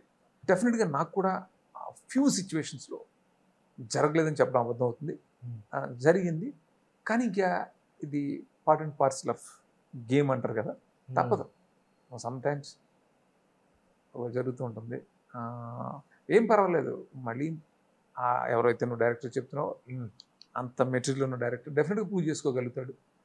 So should never give up అంటారు కదా, అంతే. మీ సినిమాలో ఒకవేళ ఎవరైనా ఆడియన్స్ వచ్చి కూర్చుంటే ఫర్ ఎగ్జాంపుల్ జస్ట్ ఎక్కువగా బ్రెయిన్ పెట్టాల్సిన అవసరం లేకుండా నవ్వుకుంటూ హ్యాపీగా వెళ్తూ ఇలా వెళ్తారు. సినిమాలో స్టోరీ కూడా ఉంటుంది కాదంటే, కానీ ఈ మెటాఫర్స్ కానీ బ్యాక్ ఎండ్లో విజువల్ మళ్ళీ ఇది చెప్పి అది గుర్తు చేసి ఇంత థింకింగ్ లాజికల్లో ఆడియన్స్ని పెట్టరని అని అంటే మీరేం చెప్తారు దానికి? అలాంటి నువ్వు అన్నా చూడు, ఆడియన్ థియేటర్కి వచ్చి బ్రెయిన్ పెట్టకుండా హ్యాపీగా ఎంజాయ్ చేస్తున్నాడంటే దాని వెనక టీమ్ చాలా పెద్ద ఎఫర్ట్ పెట్టుంటారు అనమాట. అదే కష్టమైంది. అంత సింపుల్గా నీకు సినిమా అర్థమవుతుంది అని అంటే దాని వెనక చాలా పెద్ద వర్క్ జరిగి ఉంటుంది. ఇప్పుడు నా సినిమాలు కానీ లేకపోతే అనిల్ సినిమాలు కానీ చూస్తున్నప్పుడు చాలా సింపుల్గా వెళ్ళి నవ్వేస్తున్నాం అని అనుకో, కానీ దాని వెనక చాలా కష్టం ఉంటుంది. సో ఇప్పుడు ఇంకో డౌట్ అంటే నాకు తెలీదు, సినిమా షూట్ అవుతున్న ప్రాసెస్లో కొన్ని ఎమోషనల్ సీన్స్ కానీ, హై సీన్స్ కానీ, లేదంటే ఏమైనా ఫైట్ సీన్స్ కానీ, అక్కడ ఏమైనా మ్యూజిక్ ప్లే చేయడం జరుగుతుందా? లైక్ అంటే ఈ బీజిఎం కానీ ఇంకొంచెం సీన్ ఎలివేషన్స్ రావడానికి ఈ మ్యూజిక్ ఎలా ఉపయోగపడుతుంది ఆన్ సెట్స్లో? డెఫినెట్గా నేను ఎప్పుడు అది యూజ్ చేయలేదు. అంటే ఒక మ్యూజిక్ ప్లే చేయడం అది అది నా వరకు జరగలా. బట్ అలా చేసేవాళ్ళు కూడా ఉన్నారు. అది అది అది కూడా ఒక మంచి జరుగుతుంది. అది విన్నాను నేను. కొంతమంది ఆ ట్రాక్స్ వింటూ దాని తగ్గట్టు షార్ట్స్ తీయటం అది జరుగుతుంది. అది కూడా గుడ్, అది మంచిదే. ఇప్పుడు లాంగ్ బ్యాక్ వెంకటేష్ బాబు నేను అబ్బాయి గారికి అసిస్టెంట్ డైరెక్టర్గా చేస్తున్నప్పుడు ఒక ఎమోషనల్ సీన్ ఏదో చేస్తున్నప్పుడు ఆర్ఆర్ విన్నాడు. అది నేను నాకు గుర్తుంది ఇప్పుడు. Okay okay. ఆ ఎమోషనల్ సీన్ చేసేటప్పుడు అదే వాక్మెన్లో అప్పట్లో ఉండేది కదా, నేను వింటాం, నేను చూశాను. సో ఎమోట్ అవటం కోసం. సో గుడ్, అది అది నేను చేయలేదు ఎప్పుడు అలాగా. బట్ అది అది ఒక స్టైల్ డెఫినెట్గా. ఆర్ఆర్ మన మ్యూజిక్ ఎప్పుడు ఇన్స్పైర్ చేస్తుంది కదా. నేను ఒక కో డైరెక్టర్తో మాట్లాడినప్పుడు ఒక విషయం తెలిసింది sir. Amar Akbar Anthony film first Telugu film 8Kలో షూట్ చేసి రిలీజ్డ్ ఇన్ 2K అని అన్నారు. అంటే మీకు తెలుసు కదంటే, లైక్ మీకు తెలుసు అంటే ఇప్పుడున్న మన ఇండియన్ సినిమా స్ట్రక్చర్కి 4K కూడా అన్ని ప్లేసెస్లో అవైలబుల్ లేదు. లైక్ ఆ టైంకి కూడా నాకు తెలుసు. అంటే ఏంటి 8Kలో ఎందుకు అలా తీసి దాన్ని 2Kలో మీరు రెజల్యూషన్ అంటే అది అప్పుడు కెమెరామెన్ దిలీప్ అండ్ వెంకట్ వచ్చాడు కదా, తను కొంచెం బాగా ఎంతూసియాస్టిక్ అతను పర్సన్. అతను కొంచెం అక్కడ ఫ్రెండ్స్ ఉన్నారు, అక్కడ ఏదో కెమెరా తీసుకుంది, ఇలా చేద్దామండి, దాని కన్వర్షన్ కూడా ఇక్కడికి వస్తే ఈ క్వాలిటీ వస్తుంది, అది ఇది అని చెప్పాడు. సో ఆ సినిమాలో ఎన్ని ఎక్స్పెరిమెంట్లు చేయాలని చేసేసాం. కథపరంగా కథలోనే పెద్ద ఎక్స్పెరిమెంట్ ఉంది అది. సరే చేద్దామని చెప్పి చేసేసాం అలా.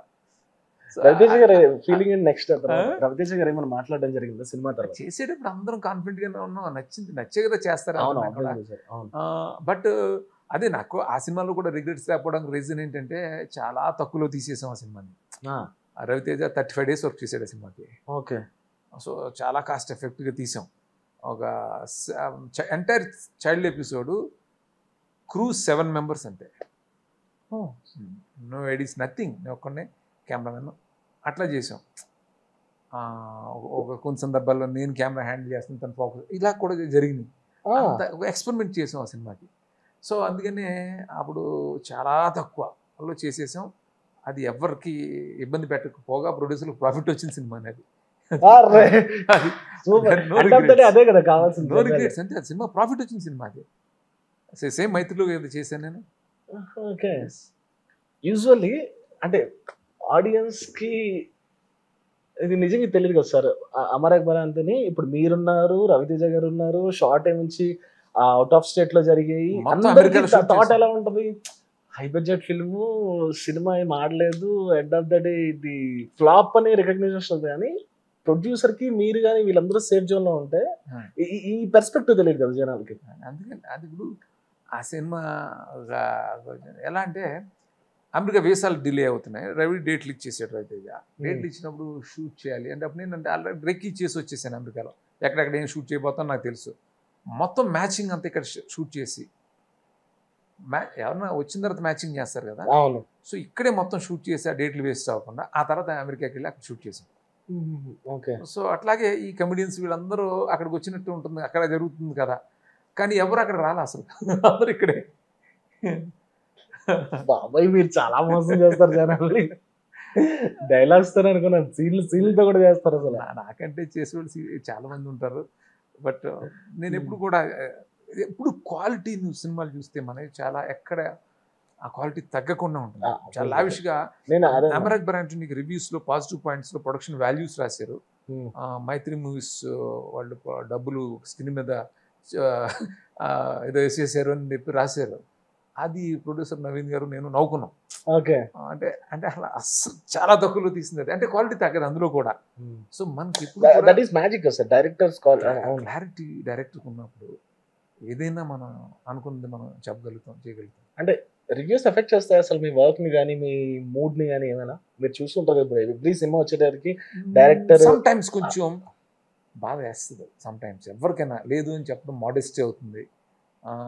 ఎందుకు డెఫినెట్గా మరి ఇలా అవ్వకూడదే, కొంచెం ఇలా చేసి ఉండొచ్చు అని అనిపిస్తుంది సందర్భాల్లో. ఎవరి ఫిల్మ్ అయినా, నా ఫిల్మ్ అని కాదు. మరి ఇప్పుడు ప్రొడ్యూసర్లు బయటకు కూడా వచ్చి ప్లీజ్ దయచేసి 2-3 days ఆగండి రివ్యూస్ ఇచ్చే ముందు ఇట్లా న్యాయమే కదా వాళ్ళు అడగడం కూడా. ఎవరు బ్యాడ్ ఫిల్మ్ చేయాలని చేయరు. చేయనప్పుడు కొంచెం అలా రిక్వెస్ట్ చేయడం తప్పు కాదు కదా, అంతంత స్టేక్లు ఉన్నప్పుడు, అంతమంది కష్టం ఉన్నప్పుడు.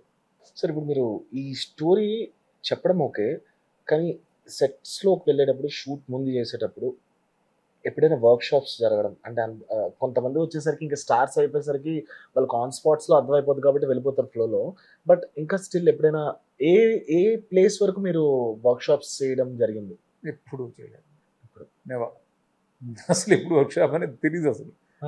అలా చేస్తారు ఆన్ సెట్స్ లో డైరెక్ట్ గా యాక్టర్స్ కూడా అంతే. ఎవరైనా తెలియని వాళ్ళు వస్తే అదే వర్క్ షాప్, అక్కడే వాళ్ళకి నేర్పించడం, చేయించడం అంతే. అంటే మీన్ సీజన్ యాక్టర్స్ తో ప్రాబ్లం ఉండదు. ఎవరైనా కొత్త వాళ్ళు ఎవరైనా వచ్చారనుకో అదే వర్క్ షాప్ అనుకో, ఇంకా అక్కడే నేర్పించడం అంతే. మీ ఏడీస్కి ఎలా అర్థం అవుతుంది సార్? ఇప్పుడు వాళ్ళు కూర్చుంటారు కాదనట్లేదు. ఫర్ ఎగ్జాంపుల్ ఈరోజు ఈ షూట్కి వెళ్ళాం, ఈ షూట్ మనం తీస్తున్నాం, నా అందరికీ క్లారిటీ రావడానికి మీరు ఎలా కమ్యూనికేట్ చేస్తారు? అంటే నేను విన్నది ఏంటంటే కొంతమంది డైరెక్టర్స్ దానికి ఏదో నేమ్ పెట్టుకుంటారు, సీన్స్కి ఒక నేమ్స్ పెట్టుకొని ఆ నేమ్ చెప్తే వాళ్ళకి ఆ సీన్ అంతా ఎక్స్ప్లెయిన్ అయిపోద్ది, అర్థమైపోద్ది, అక్కడ చేస్తారని, దానికి తగ్గట్టు బిహేవ్ చేస్తారని విన్నాను. నేను డిపార్ట్మెంట్లో ఎక్కువ అందరితోటి ఫ్రాంక్గా ఇంటరాక్టివ్గా ఉండను. ఎవరి పనులు వాళ్ళకి అప్ చెప్పేస్తాను. అప్ చెప్పేసి ఒక ఇద్దరితో నేను చెప్పేది రాసుకునే వాడు ఒక మెయిన్ అసిస్టెంట్ ఉంటాడు, అతనికి ఇంకొక అసిస్టెంట్ ఉంటాడు. వాళ్ళిద్దరికీ మొత్తం నేనే అనుకుంటున్నాను అంతా అర్థం ముందు చెప్తాను వాళ్ళకి. నేను చెప్పేది రాసుకుంటాడు కాబట్టి ఆ రాసుకున్న వ్యక్తి ఇంకొక అసిస్టెంట్ కన్వే చేస్తాడు. సో మా ముగ్గురికి ఒక క్లారిటీ ఉంటుంది, వాళ్ళు మిగతా వాళ్ళు కన్వే చేస్తారు. ఓకే, అంతే. నేను అందరితోటి ఇంటరాక్టివ్గా ఏమి ఉన్నాను నేను. ఓకే, నా షూటింగ్ స్పాట్ వస్తే అసలు అది ఆర్గనైజర్గా జరిగిపోతూ ఉంటుంది, అంతా ఫిక్స్డ్గా ఉంటుంది. నా కెమెరామెన్ తోటి ఎక్కువ నేను ట్రావెల్ అవుతాను, ప్రతిదీ తనతో షేర్ చేసుకుంటాను నేను. సో అందరూ ఒక క్లారిటీ తోటి తీసుకెళ్తాను స్పాట్కి. బాగా సింక్ అయిన కెమెరామెన్ అంటే ఎవరు? మీ డిఓపి అంటే మీకు? చాలా మంది కెమెరామెన్లు అంటే అప్పట్లో సమీర్ ఆనందం చేశాడు, రామ్ ప్రసాద్ చేసాడు అంతకుముందు. తర్వాత కేవలం ప్రసాద్ ఎక్కువ సినిమాలు చేశాడు నాకు, ప్రసాద్ మురిల్లా. తనతో చాలా సింక్ ఉండేది నాకు. అట్లాగే గుహన్ చాలా సినిమాలు చేశాడు, మనతో మంచి సింక్ ఉంటుంది. నాకు ఏ కెమెరామెన్ తోటి సింక్ ఇబ్బంది ఉండదు, ఇంక్లూడింగ్ దట్ వెంకట్ ఆల్సో. అందులో విజువల్ అంతా బాగుంటుంది. అది అంతా ఎప్పుడు కంటెంటే మనకి ఇంపార్టెంట్ తప్ప మన సినిమాలు ఇది కరెక్ట్గా రాలేదనేది ఎప్పుడూ లేదు కదా. అంటే ఇఫ్ యూ డోంట్ మైండ్ నేను మరీ డీప్గా వెళ్ళాలనుకోవద్దు, షార్ట్ డివిజన్ మీద ఎలా ఉంటుంది? శ్రీను ఇట్లా గారు షార్ట్ డివిజన్ ఎలా ఉంటుందో తెలుసుకోవాలి. నేను రాసేటప్పుడు వచ్చేస్తాను అందులో. నేను డైరెక్షన్ గురించి పెద్దగా ఏం ఆలోచించను. నేను ఆటోమేటిక్గా ఆ సీన్ చెప్పు, అది ఇన్ టర్మ్స్ ఆఫ్ షార్ట్ డివిజనే రాసేసుకుంటాను. సో ఏది ఎలా తీయాలో అందులోనే ఉంటుంది. ఓకే, ఇంకా అంతే. అది ఇక పెద్ద టేకింగ్ గురించి పొరపాటులు కొట్టుకోవడాలు అలాంటివి ఉండవు. సో ఆ టైంలోనే కలర్ ప్యాలెట్ కానీ ఎవ్రీథింగ్ అది వేరు. అది ముందు కెమెరామెన్తో డిస్కస్ చేయటం, ఎలా వెళ్దాం, ఏ మూడు వెళ్దాం, ఎలా అంటే లైటింగ్ ఉంటే బాగుంటుంది ఇక్కడ, కానీ ముందు అది వేరే డిస్కషన్ అనేది మేకింగ్. నాకు ఆగడు సార్. అంటే మీ సినిమాలు అన్నింటిలో కన్నా ఫస్ట్ ట్రైలర్ టీజర్ చూసారు కదా, డైలాగ్స్ దింపారు టీజర్తో. అంటే ఇప్పుడు నాకు కేజీఎఫ్ కానీ ఇవి కొన్ని ఫిలిమ్స్ మనకి తీసుకెళ్ళడానికి ఆ కలర్ ప్యాలెట్స్ అవన్నీ ఒక లోకంలో తీసుకెళ్తారు కదా, ఆ కూడా ఫస్ట్ ఆ శాండ్, ఆ కలర్ బ్రౌనిష్ రస్ట్ కి ఇదంతా కనిపించింది ఆ టైంకి. అంటే ఆ సినిమా కూడా మేబీ ఎవరైనా వినాలంటే కొంచెం ఒక స్లో చేసుకొని వింటే పంచ్ లైన్ మిస్ అయిపోయి వెళ్ళిపోతుంటుంది. నిజంగా ఆ సినిమాకి ఇప్పటికీ చాలా మంది చెప్తారు. చాలా ఫ్రాంక్గా చెప్పాలంటే చాలా డైనమిక్గా ఉంటుంది ఆ ఫిల్మ్ మేకింగ్. ఇదంతా అంత బాగుంటుంది, షార్ట్ మేకింగ్ కానీ అన్నీ చాలా బాగుంటాయి. కాకపోతే నువ్వు అన్నట్టు ఆ డైలాగ్స్ కొంచెం ఎక్స్పెరిమెంట్ జరిగింది, ఎక్కువ స్పీడ్ అవటం, సెకండ్ హాఫ్ కొంచెం ప్రెడిక్టబుల్ అవటం తప్ప మేకింగ్ వైజ్ కానీ ఎఫర్ట్స్ వైజ్ కానీ ఎక్కడ తక్కువగా కనిపించదు ఆ సినిమా. నువ్వు చెప్పినట్టు చాలామంది చెప్తూ ఉంటారు. సో దూకుడు తర్వాత వెరీ ఫాస్ట్గా మా కాంబినేషన్ వచ్చేయటం, ఎక్స్పెక్టేషన్ ఎక్కడో, దూకుడు భాషల తర్వాత ఎక్కడో ఉండటం నా సినిమా మీద. ఈ రీజన్స్ వల్ల అప్పట్లో ఆ సినిమా సఫర్ అయింది. కానీ ఆ మేకింగ్, ఆ డైనమిజం, మహేష్ని చూపించిన విధానం కానీ ఇదంతా చాలా మందికి నచ్చుతుంది. బట్ నిజంగా ఇప్పుడు మహేష్ గారు మళ్ళీ అంటే బాగా ఇండస్ట్రీలో మీరు కాదు చాలా మంది డైరెక్టర్లు చెప్పినవి, ఆయన ముందు సినిమా హిట్ ఉంటేనే నెక్స్ట్ మళ్ళీ డైరెక్టర్కి ఇస్తారు అంటారు కదా, అట్లా నెక్స్ట్ మళ్ళీ ఎప్పుడైనా పిచ్ చేయడం కానీ మీ ఫ్లోలో కుదరడం కానీ ఎప్పుడైనా జరిగింది? యాక్చువల్గా మహేష్ బాబు అలా కాదు. యాక్చువల్గా సక్సెస్ ఉందా లేదా చూడకుండా ఇచ్చేవాడు మహేష్ బాబు. ఓకే, కెరీర్ అంతా గమనిస్తే రాను స్టేక్స్ పెరిగిపోతున్నప్పుడు తను కూడా ఆ మార్కెట్ అన్నీ చూసుకోవాల్సిన అవసరం ఉంటుంది కదా. సో నేను ఎప్పుడు మహేష్ బాబుతో సినిమా చేయాలనే కోరిక నాకు మనసులో బలంగా ఉంటుంది. నాకు ఎప్పుడు ఇంకోటి ఏంటి ఉంటుందంటే నేను వరుసను ఒక 2-3 హిట్లు ఇచ్చిన తర్వాత తన దగ్గరికి వెళ్ళాలని కూడా ఉంటుంది. Okay okay. అంతే తప్ప తనకి నేను ఆబ్లిగేషన్ కాకూడదని అనుకుంటాను నేను ఎప్పుడు. కళ్యాణ్ గారు సార్, కళ్యాణ్ గారు అంటే నాకు చాలా కామెడీ టైమింగ్ విపరీతం ఇష్టం. చాలా సందర్భాల్లో చెప్పాను, ఆయన కూడా తెలుసది. ఆయన హీరో కాక ముందు నుంచి కూడా ఆయనతో సినిమా చేయడానికి ట్రై చేస్తూ ఉన్నాను నేను. మీరా? ఎస్.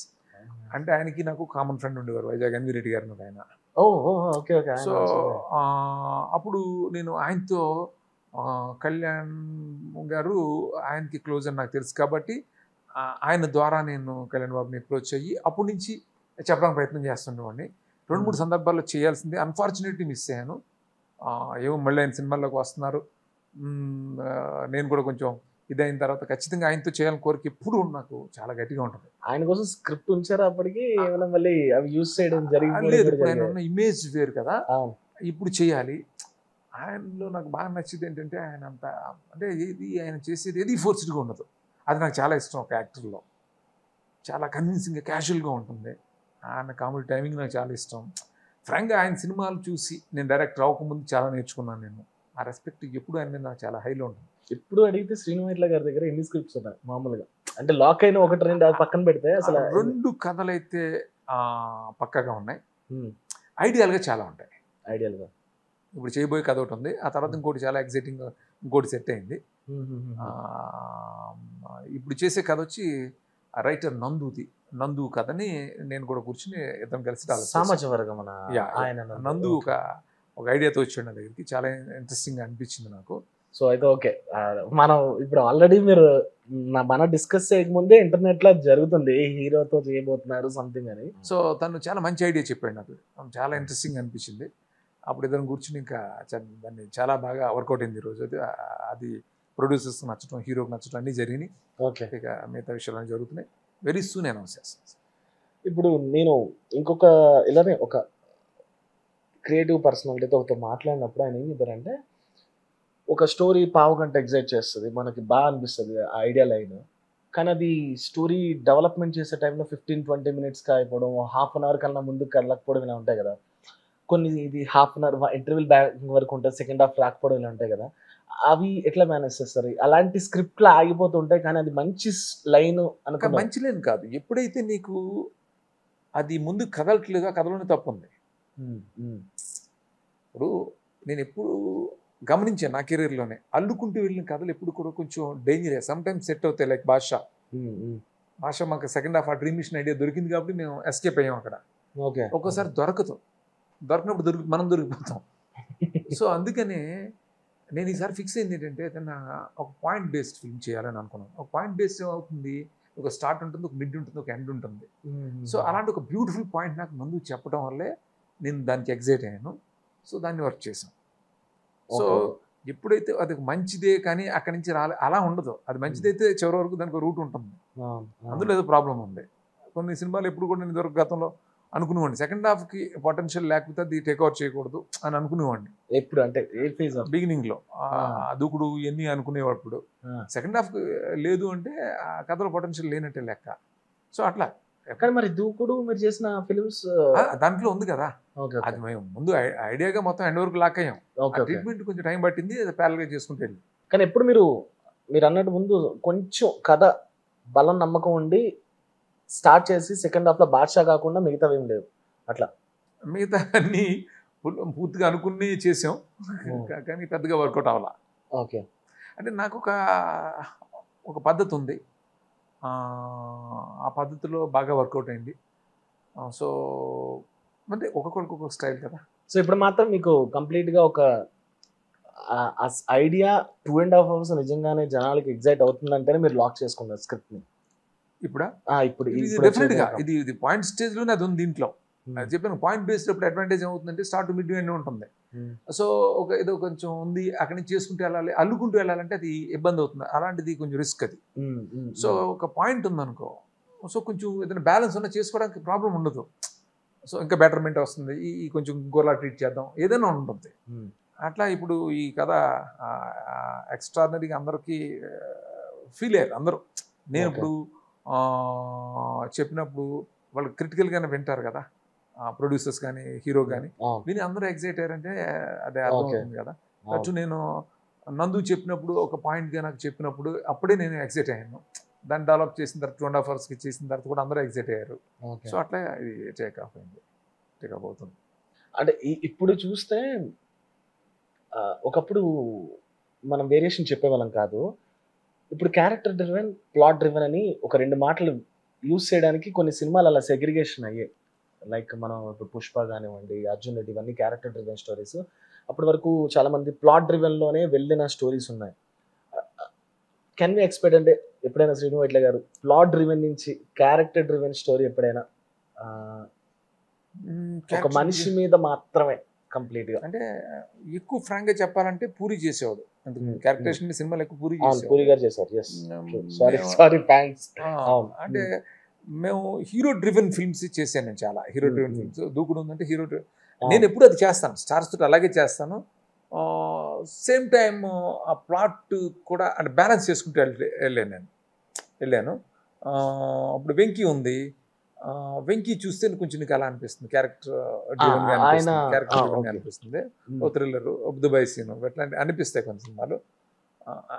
అలాగే ఇలాగే 2 రకాలుగా చేశాను నేను. సార్ ఇంటర్వ్యూలు ఖచ్చితంగా బ్రహ్మానందం గారి గురించి అడగాలి. ఇప్పుడు ఆయన కొంచెం సినిమాలు తగ్గించారు.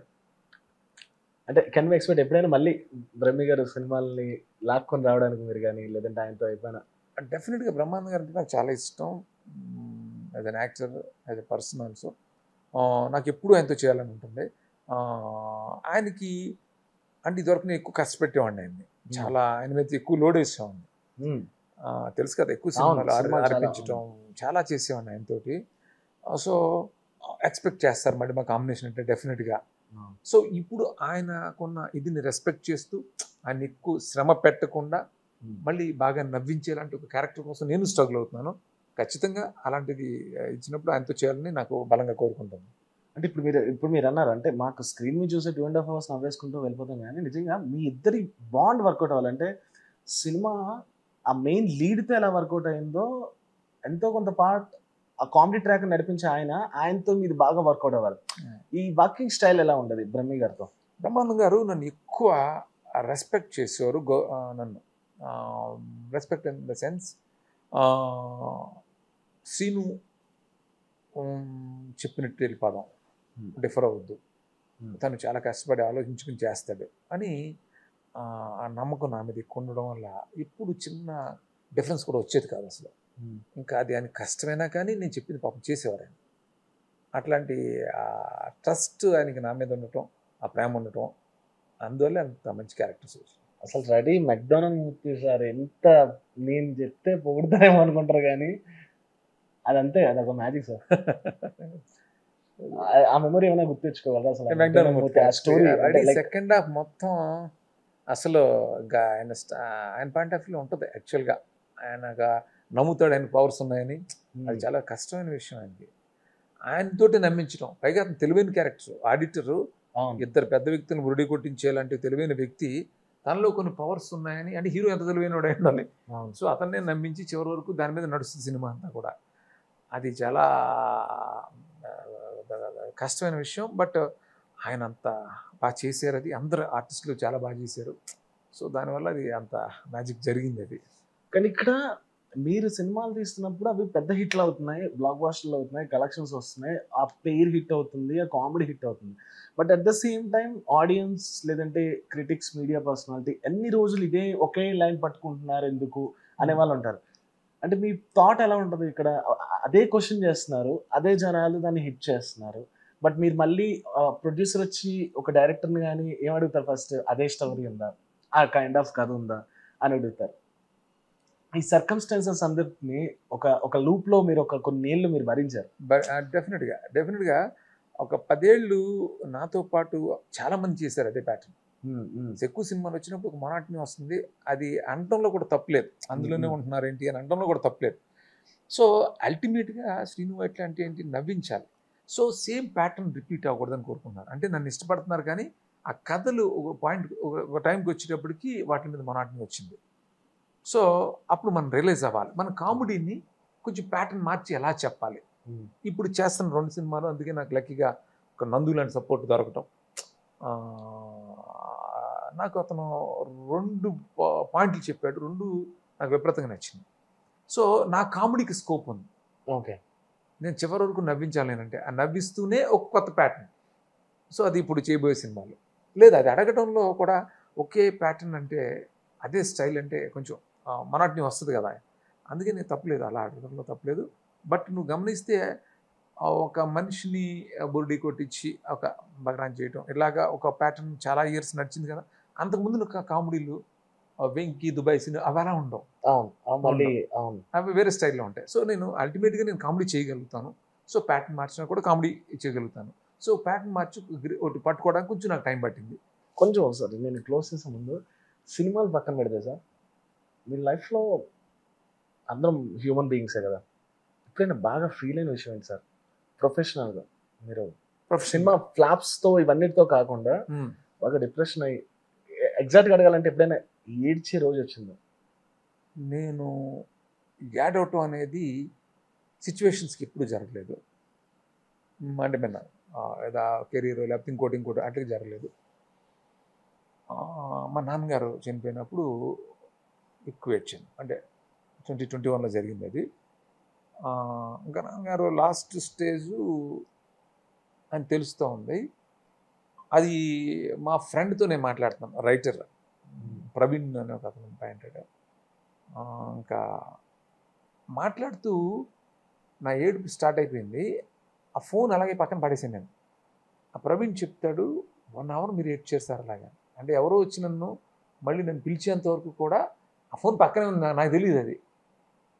అలాంటి సందర్భాలు అలాగే అంతే తప్ప ఒక సక్సెస్కో ఫెయిల్యూర్కో ఫెయిల్యూర్కో లేకపోతే ఇంకో దానికి నేను ఇప్పుడు ఏడ్చిన సందర్భం లేదు. ధైర్యం ఏంటి సార్? మీ ధైర్యం అంటే ఏంటి? ధైర్యం నేను మనందరం కూడా సెల్ఫ్ మేడ్, కింద నుంచి వచ్చి వాట్ ఎవర్ పొజిషన్ మనం అచీవ్ చేసిందంతా కూడా సెల్ఫ్ మేడ్. సో ఇప్పుడు ఆ సెల్ఫ్ మేడ్ పీపుల్కి ఆ ధైర్యం ఉంటుందని అనిపిస్తుంది నాకు. బేసిక్గా నాకంటే మా నాన్నగారు క్వాలిటీ అది. అసలు ఏ సిచ్యువేషన్కి ఆయనలో నేను ఆయనలో ఆ క్వాలిటీ విషయంలో 10%. ఆయనకు ఉన్నంత ధైర్యం అసలు నాకే ఆశ్చర్యంగా అనిపిస్తాయి. ఆయన ఎప్పుడు ఇది అసలు భయం అనేది తెలియదు ఆయనకి. సో అది ఎక్కడో అది నేను మా నాన్నగారు చెప్తుండేవారు నాకు.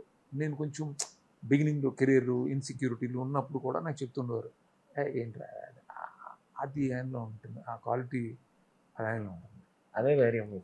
కానీ నిజమే సార్, ఒక టైంకి మీరు వచ్చే టైంకి సినిమాల్లో అందరూ రావచ్చు అనేది కూడా అందరికి తెలీదు. కానీ వాళ్ళు ఆ టైంకి ఒప్పుకోవడం అనేది. ఫాదర్ ఆయన హైలీ ఎడ్యుకేటెడ్. మా ఫాదర్ ఎంబీబీఎస్ డిస్కంటిన్యూ చేశారు అప్పట్లో.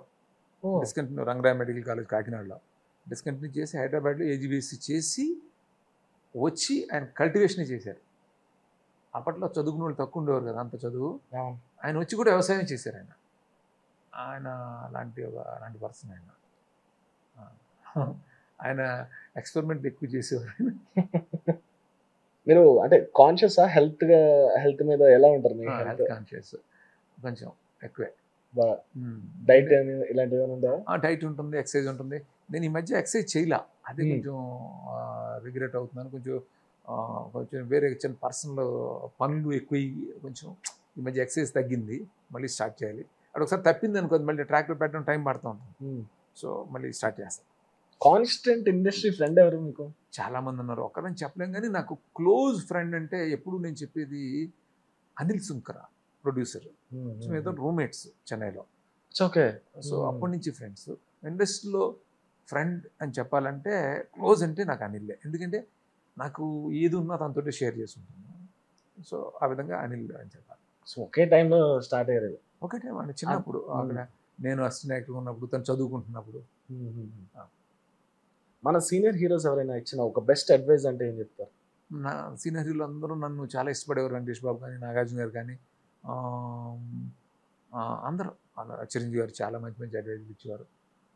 అంటే ఒకటి అని గుర్తుపెట్టుకోలేం కానీ మంచి అడ్వైజులు మన సీనియర్ హీరోస్. లక్కీగా నేను వాళ్ళందరితోటి చేసే అదృష్టం దొరికింది నాకు. చిరంజీవి గారితో కానీ, వెంకటేష్ గారు, నాగార్జున గారితో కానీ, వీళ్ళందరితోటి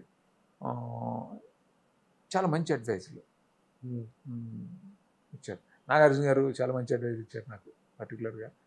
ఆయన గుర్తు కింగ్ మూవీ గురించి ఒకసారి చెప్పండి సార్. కింగ్ మూవీ అసలు అంటే లైక్ అప్పటికి కొంచెం హారిఫిక్ గా దానిలో ఆ స్టోరీలో ఎనేబుల్ చేశారు. అంటే లాస్ట్ లో అది హారర్ కాదని చెప్పారు, బట్ హారర్ ఉంటుంది, కామెడీ ఉంటుంది, ఎవ్రీథింగ్ ఉంటుంది. అప్పటికి ఆ స్టోరీ లైన్ అనేది చాలా కాంప్లెక్స్ అది. కింగ్ చాలా కాంప్లెక్స్ స్క్రీన్ ప్లే. అవును, కొంచెం మల్టీ లేయర్ అనే చెప్పొచ్చు అది. అది నాకు చంద్రముఖి అనే సినిమా చాలా ఇష్టం నాకు. చంద్రముఖి, అరుంధతి నాకు ఉంటుంది కూడా. నా మీద ఇమేజ్ ఏమో సినిమా ఎట్లా అంటే మంచి ఎంటర్టైనర్, కామెడీలు తీస్తాడని అంటారు కదా. నాకు ఫేవరెట్ సినిమాలు చెప్పాలంటే టక్కనే అరుంధతి, చంద్రముఖి చెప్పేవాడిని ఎక్కువ. సో నీకు కింగ్ లో కొంచెం ఆ ఫ్లేవర్ కనపడుతుంది, కొంచెం హారర్ ఉండదు, బట్ ఆ కైండ్ ఆఫ్ ఇది అంతా ఉంటూ ఉంటుంది ఆ కింగ్ లో. కొంచెం ఇంకొక లేయర్ యాడ్ చేసి అదే. సో మీకు ఏమైనా హారర్ అప్పుడు చేయాలనిపించింది? నాకు హారర్ అనక అరుంధతి లాంటి ఫిల్మ్ చేయాలని కోరుకున్నా ఉంటుంది ఎప్పుడు. నాకు ఫేవరెట్ ఫిల్మ్ అది. అంటే అన్ని ఎలిమెంట్స్ ఉంటాయి ఆ సినిమాలో. నువ్వు చూస్తే 2 గంటలే సినిమా అది. అంటే అది ఎంత టైట్ స్క్రీన్ ప్లే. అది రామకృష్ణ గారు, శ్యామ్ గారు combination fantastic, amazing film. But నిజం సార్, అంటే సినిమా ఒక టైట్ స్క్రీన్ ప్లే ఉంటే సినిమా చాలా అందంగా ఉంటుంది. అంటే ఆడియన్స్ బోర్ ఏదో సింగిల్ థ్రెడ్ వెళ్ళటం కాదు, అందులో నువ్వు చూస్తే ఎన్ని ఎలిమెంట్స్ ఉంటాయి, అన్ని ఎలిమెంట్స్ పెట్టుకుని 2 గంటల్లో సినిమా చెప్పడం అంటే అది ఎంత ఇది ఉండాలి. అది చాలా, అందుకని అది అంత ఇదిలో అయింది సినిమా. సోషల్ మీడియా అబ్జర్వ్ చేస్తుంటారా? ఎవరు పంపుతుంటారు తక్కువ, బట్ చూస్తుంటాం. అంటే మీ అందరికీ తెలిసిందే, మీరు విశ్వంలో కూడా ఒక ప్రమోషన్ టైంలో చేశారు. అసలు మీమ్స్ అనేది వస్తే దాదాపు 70-80% మీ సినిమా మీమ్స్ ఉంటాయి. సో ఒక 5 years 6 years నుంచి అంటే మీరు ఇవి చూస్తున్నప్పుడు వాట్ ఈస్ యువర్ ఫీలింగ్? అంటే లైక్ మీకు ఏమనిపించింది ఫీలింగ్? చాలా హ్యాపీగా అనిపించేది. అంటే మనం చేసిన వర్క్స్ అంత అలాగే ఇంకా వాటిని ఉంచుతున్నారు అంటే మెంబర్స్ వీళ్ళందరూ. నాకు వాళ్ళ మీద ఒక చాలా అనిపిస్తుంది, చాలా గ్రేట్ఫుల్గా అనిపిస్తుంది. అంటే వాళ్ళకి యూజ్ చేసుకుంటున్నారనే దానికంటే కూడా దాన్ని వాటిని అలాగే ఉంచుతున్నారు. సో అంటే అవన్నీ రియల్ లైఫ్ నుంచి తీసుకున్న క్యారెక్టర్స్ అవటం, చాలా రియల్గా ఉండటమే దానికి రీజన్స్. టిపికల్ సిచ్యువేషన్స్ని మీకోసం మేము అప్పుడు స్ట్రగుల్ అయినన్నింటినీ కూడా అవి మీమ్ కంటెంట్ అయింది కదా. ఆ టిపికల్ సిచ్యువేషన్సే కదా మీమ్స్కి యూజ్ అవుతాయి. సో అనిపిస్తుంది మళ్ళీ అలా చేయాలి, ఇన్స్పైర్ చేస్తాం. బట్ ఖచ్చితంగా మీ సినిమాల్లో అంటే మీరు మర్చిపోయినా మీ టీం మాత్రం ఖచ్చితంగా డ్రింకింగ్ సీన్ ఉండాలి అని, మీ స్టైల్ అది యాడ్ చేయాలని అంటారు కదా. నిజంగా డ్రింక్ సీన్ ఉండాలి. ఈవెన్ విషయంలో కూడా బాగా వర్కౌట్ అయింది ఆ సీన్. అదేది ఇప్పుడు ఆనందంలో లాంగ్ బ్యాక్ స్టార్ట్ చేసింది. ఫ్రాంక్గా అప్పుడు నాకు డ్రింక్ అలవాటు కూడా లేదు, ఆనందం చేసేటప్పటికి. ఆ తర్వాత ఎప్పుడు వచ్చిందో మళ్ళీ తర్వాత మానేసాం. బట్ ఆ డ్రింక్ సీన్స్ అది వర్కౌట్ అవ్వడం, నెక్స్ట్ ఇంకో సినిమాలో పెట్టడం, అది వర్కౌట్ అవ్వడం, అన్ని సినిమాల్లోనూ వర్కౌట్ అయినప్పుడు, ఇంక్లూడింగ్ దూకుడు అప్పుడు కూడా మహేష్ బాబు నన్ను ఏం అడగలేదు కానీ మందు సీన్ మాత్రం కంపల్సరీగా ఉండాలి అని అడిగారు బాబు. అప్పుడు బాబు నీ క్యారెక్టర్ తాకూడదు, కాపు ఫాదర్ కోసం స్ట్రగుల్ అవుతున్న క్యారెక్టర్ కదా అంటే, ఏదో చేయండి సార్ మీరు పెట్టండి అది కావాలి నాకు అంటే, అప్పుడు ఆ స్మెల్ చూస్తే ఎక్కేస్తుందని సీన్ పెట్టాం. ఆ సీన్ పెట్టాం. అది అలాగా అందరూ అది ఒక డిమాండ్ అయిపోయింది నాకు. అందరూ కూడా అది అడుగుతూ ఉంటారు ప్రతి సినిమాలోనూ. ఇప్పుడు మీరు ఓపెన్గా చెప్తారు నాకు కామెడీ చాలా ఇష్టం, కామెడీ అంటే. బట్ సినిమాలు ఇప్పుడు ఏవైతే 1000 crores 2000 కోట్లు ఇలా కొడుతున్నారు, full fledged complete violence opposite లో ఉన్న ఫిల్మ్స్. ఈ చేంజ్ ఓవర్ని ఎలా చూస్తారు? దాని మీద ఒపీనియన్ ఏంటి అసలు? వైలెన్స్ డ్రివెన్ ఫిల్మ్స్ చాలా ఎక్కువ ఉన్నాయి. అది కూడా ఆడియన్స్, ఆ సెక్టర్ ఆఫ్ ఆడియన్స్ ఉంటారు. డెఫినెట్గా ఎనీథింగ్ అంటే ఏదైనా వైలెన్స్ ఉన్నా ఏమున్నా అక్కడ ఏదో ఎమోషన్ ప్రాపర్గా లేకపోతే మళ్ళీ వర్కౌట్ అవ్వవు. సో నాకు ఇష్టం అన్ని రకాలు, చెప్పాను కదా అన్ని జానర్ చూస్తాను నేను. కామెడీ ఇష్టం, కామెడీ నా స్ట్రెంగ్త్, కానీ అన్నీ చూస్తాను, అన్నీ చేయగలుగుతాను అనే ఫీలింగ్ ఉంది. నేను ఎంజాయ్ చేస్తుంటాను ఆ సినిమాలు. డెఫినెట్గా బాగా నచ్చిన ఫిల్మ్ రీసెంట్ టైమ్స్లో మీకు బాగా నచ్చిన ఫిల్మ్, ఎగ్జైట్ చేసిన ఫిల్మ్? చాలా ఫిల్మ్స్ ఉన్నాయి. అంటే ఇందాక చెప్పాను 12th ఫెయిల్ విపరీతంగా నచ్చింది నాకు. అట్లాగే డ్రాగన్ ఫిల్మ్ నచ్చింది. టూరిస్ట్ ఫ్యామిలీ అనే సినిమా చూసాను, అది విపరీతంగా నచ్చింది. ఇవన్నీ నచ్చింది. మన ఏంటిది ఆఫీస్ రన్ డ్యూటీ అని ఒకటి ఉంటుంది, అది నచ్చింది. అది అంత బాగుంది. ఆ విలన్ సెటప్ అంత చాలా బాగుంది. అన్ని సినిమాలు చూస్తాను, నచ్చుతున్నాయి చాలా మంది సినిమాలు. మీరు మొత్తం చెప్తున్నారు ఓటీటీని కూడా మీరు కూడా. ఇంకా అయిపోయినాయి అక్కడ చూడడానికి కూడా ఏం లేకుండా అయిపోయింది. హంట్ కూడా చూస్తే నాకంటే రాజీవ్ గాంధీ అసాసినేషన్ మీద యాక్చువల్గా నా మైండ్లో ఉండేది నేను చేయాలని, నాకు చేయాలని అందరికీ చెప్పాను కూడా నేను. చాలా మందికి తెలుసు నాతో ట్రావెల్ అయ్యే వాళ్ళకి. అంటే అప్పట్లో నేను దాన్ని ఎక్కువ ఫాలో అయ్యేవాడిని. ఇంట్రెస్టింగ్ హంట్ అంతా. మీరు ఇంకా పుట్టున్నారు రాజీవ్ గాంధీ గారి రాజీవ్ గాంధీ గారిది. సో హంట్ వచ్చింది కదా, అవును అది బాగుంది. అంటే అప్పుడు రోజు పేపర్ చదివేవాళ్ళం శివరాజుని పట్టుకోవడం కోసం అంతా. అది నాకు బాగా కనెక్ట్ అయినా అదొకటి. అన్నీ చాలా చూస్తుంటాను. బయోపిక్స్ ఎప్పుడైనా ట్రై చేస్తారా చేద్దామని టాక్స్ వరకు? ఇలా బయోపిక్స్తో ప్రాబ్లం ఏంటంటే, అదే ప్రాబ్లం ఏంటంటే బయోపిక్స్ డెఫినెట్గా ఇంట్రెస్టింగ్ అనిపిస్తాయి. నాస్టాలజీ ఉంటుంది, అన్నీ ఉంటాయి. నాకు చాలా ఇంట్రెస్ట్, చూస్తాను చాలా. కానీ నా నుంచి మళ్ళీ ఎంటర్టైనింగ్ అనే కోరుకుంటారు సినిమా అనేటప్పటికి. అది ప్రాబ్లం నాకు. ఆ ప్రాబ్లం ఏమవుతుందంటే, ఆ బయోపిక్ని ఎంటర్టైనింగ్ చేస్తే మళ్ళీ మళ్ళీ కొంచెం ఏదో ఎడ్జ్ తీసుకోవాలి. ఇప్పుడు అందరూ సెన్సిటివ్గా ఉన్నారు. ఆ కామెడీ కోసం మనం ఏదైనా చేస్తే మళ్ళీ హర్ట్ అవుతారు. చాలా ప్రాబ్లమ్స్ ఉంటాయి కదా. మరి ఇప్పుడు ఎలా బ్యాలెన్స్ చేస్తారు సార్? అంటే ఇప్పుడు ప్రొడ్యూసర్స్ మీ సినిమా హిట్ టైంలో ఉన్నప్పుడు వాళ్ళకు ఒక డైరెక్షన్, ఒక స్టోరీస్ ఎక్కడెక్కడి నుంచి వచ్చినప్పుడు శ్రీను గారు ఈ కథ మీరు డీల్ చేస్తారని అడిగినప్పుడు మీరు తీసుకునే కాల్ ఏంటి? అంటే లైక్ బికాస్ మనం నో చెప్పలేము ఆ ప్రొడ్యూసర్స్కి కొన్నిసార్లు. మనం కూడా కథ ఎప్పుడు నా దగ్గరికి నేను రెడీమేడ్ కథలు సూట్ అయ్యే డైరెక్టర్ కాదు. ఏదున్నా గుడ్ ఆర్ బ్యాడ్ చిన్న ఐడియా నుంచి నేను కూర్చొని చేసుకుంటేనే వర్కౌట్ అవుతాయి. అంటే శ్రీను ఇట్లాకి అనే ఒక సిగ్నేచర్ ఉంది కదా, అది రావాలంటే వేరే కథలోనే వెళ్తే రాదు. అది నేను తయారు చేసుకుంటేనే, నా టైమింగ్లో చేసుకుంటేనే అది వర్కౌట్ అవుతుంది. సో అప్పుడు వస్తుంది ఆ సిగ్నేచర్. టైం ఇచ్చినందుకు thank you so much once again. So that's it guys, this is Rajamhi signing off. Taste the Daily. Taste the Daily.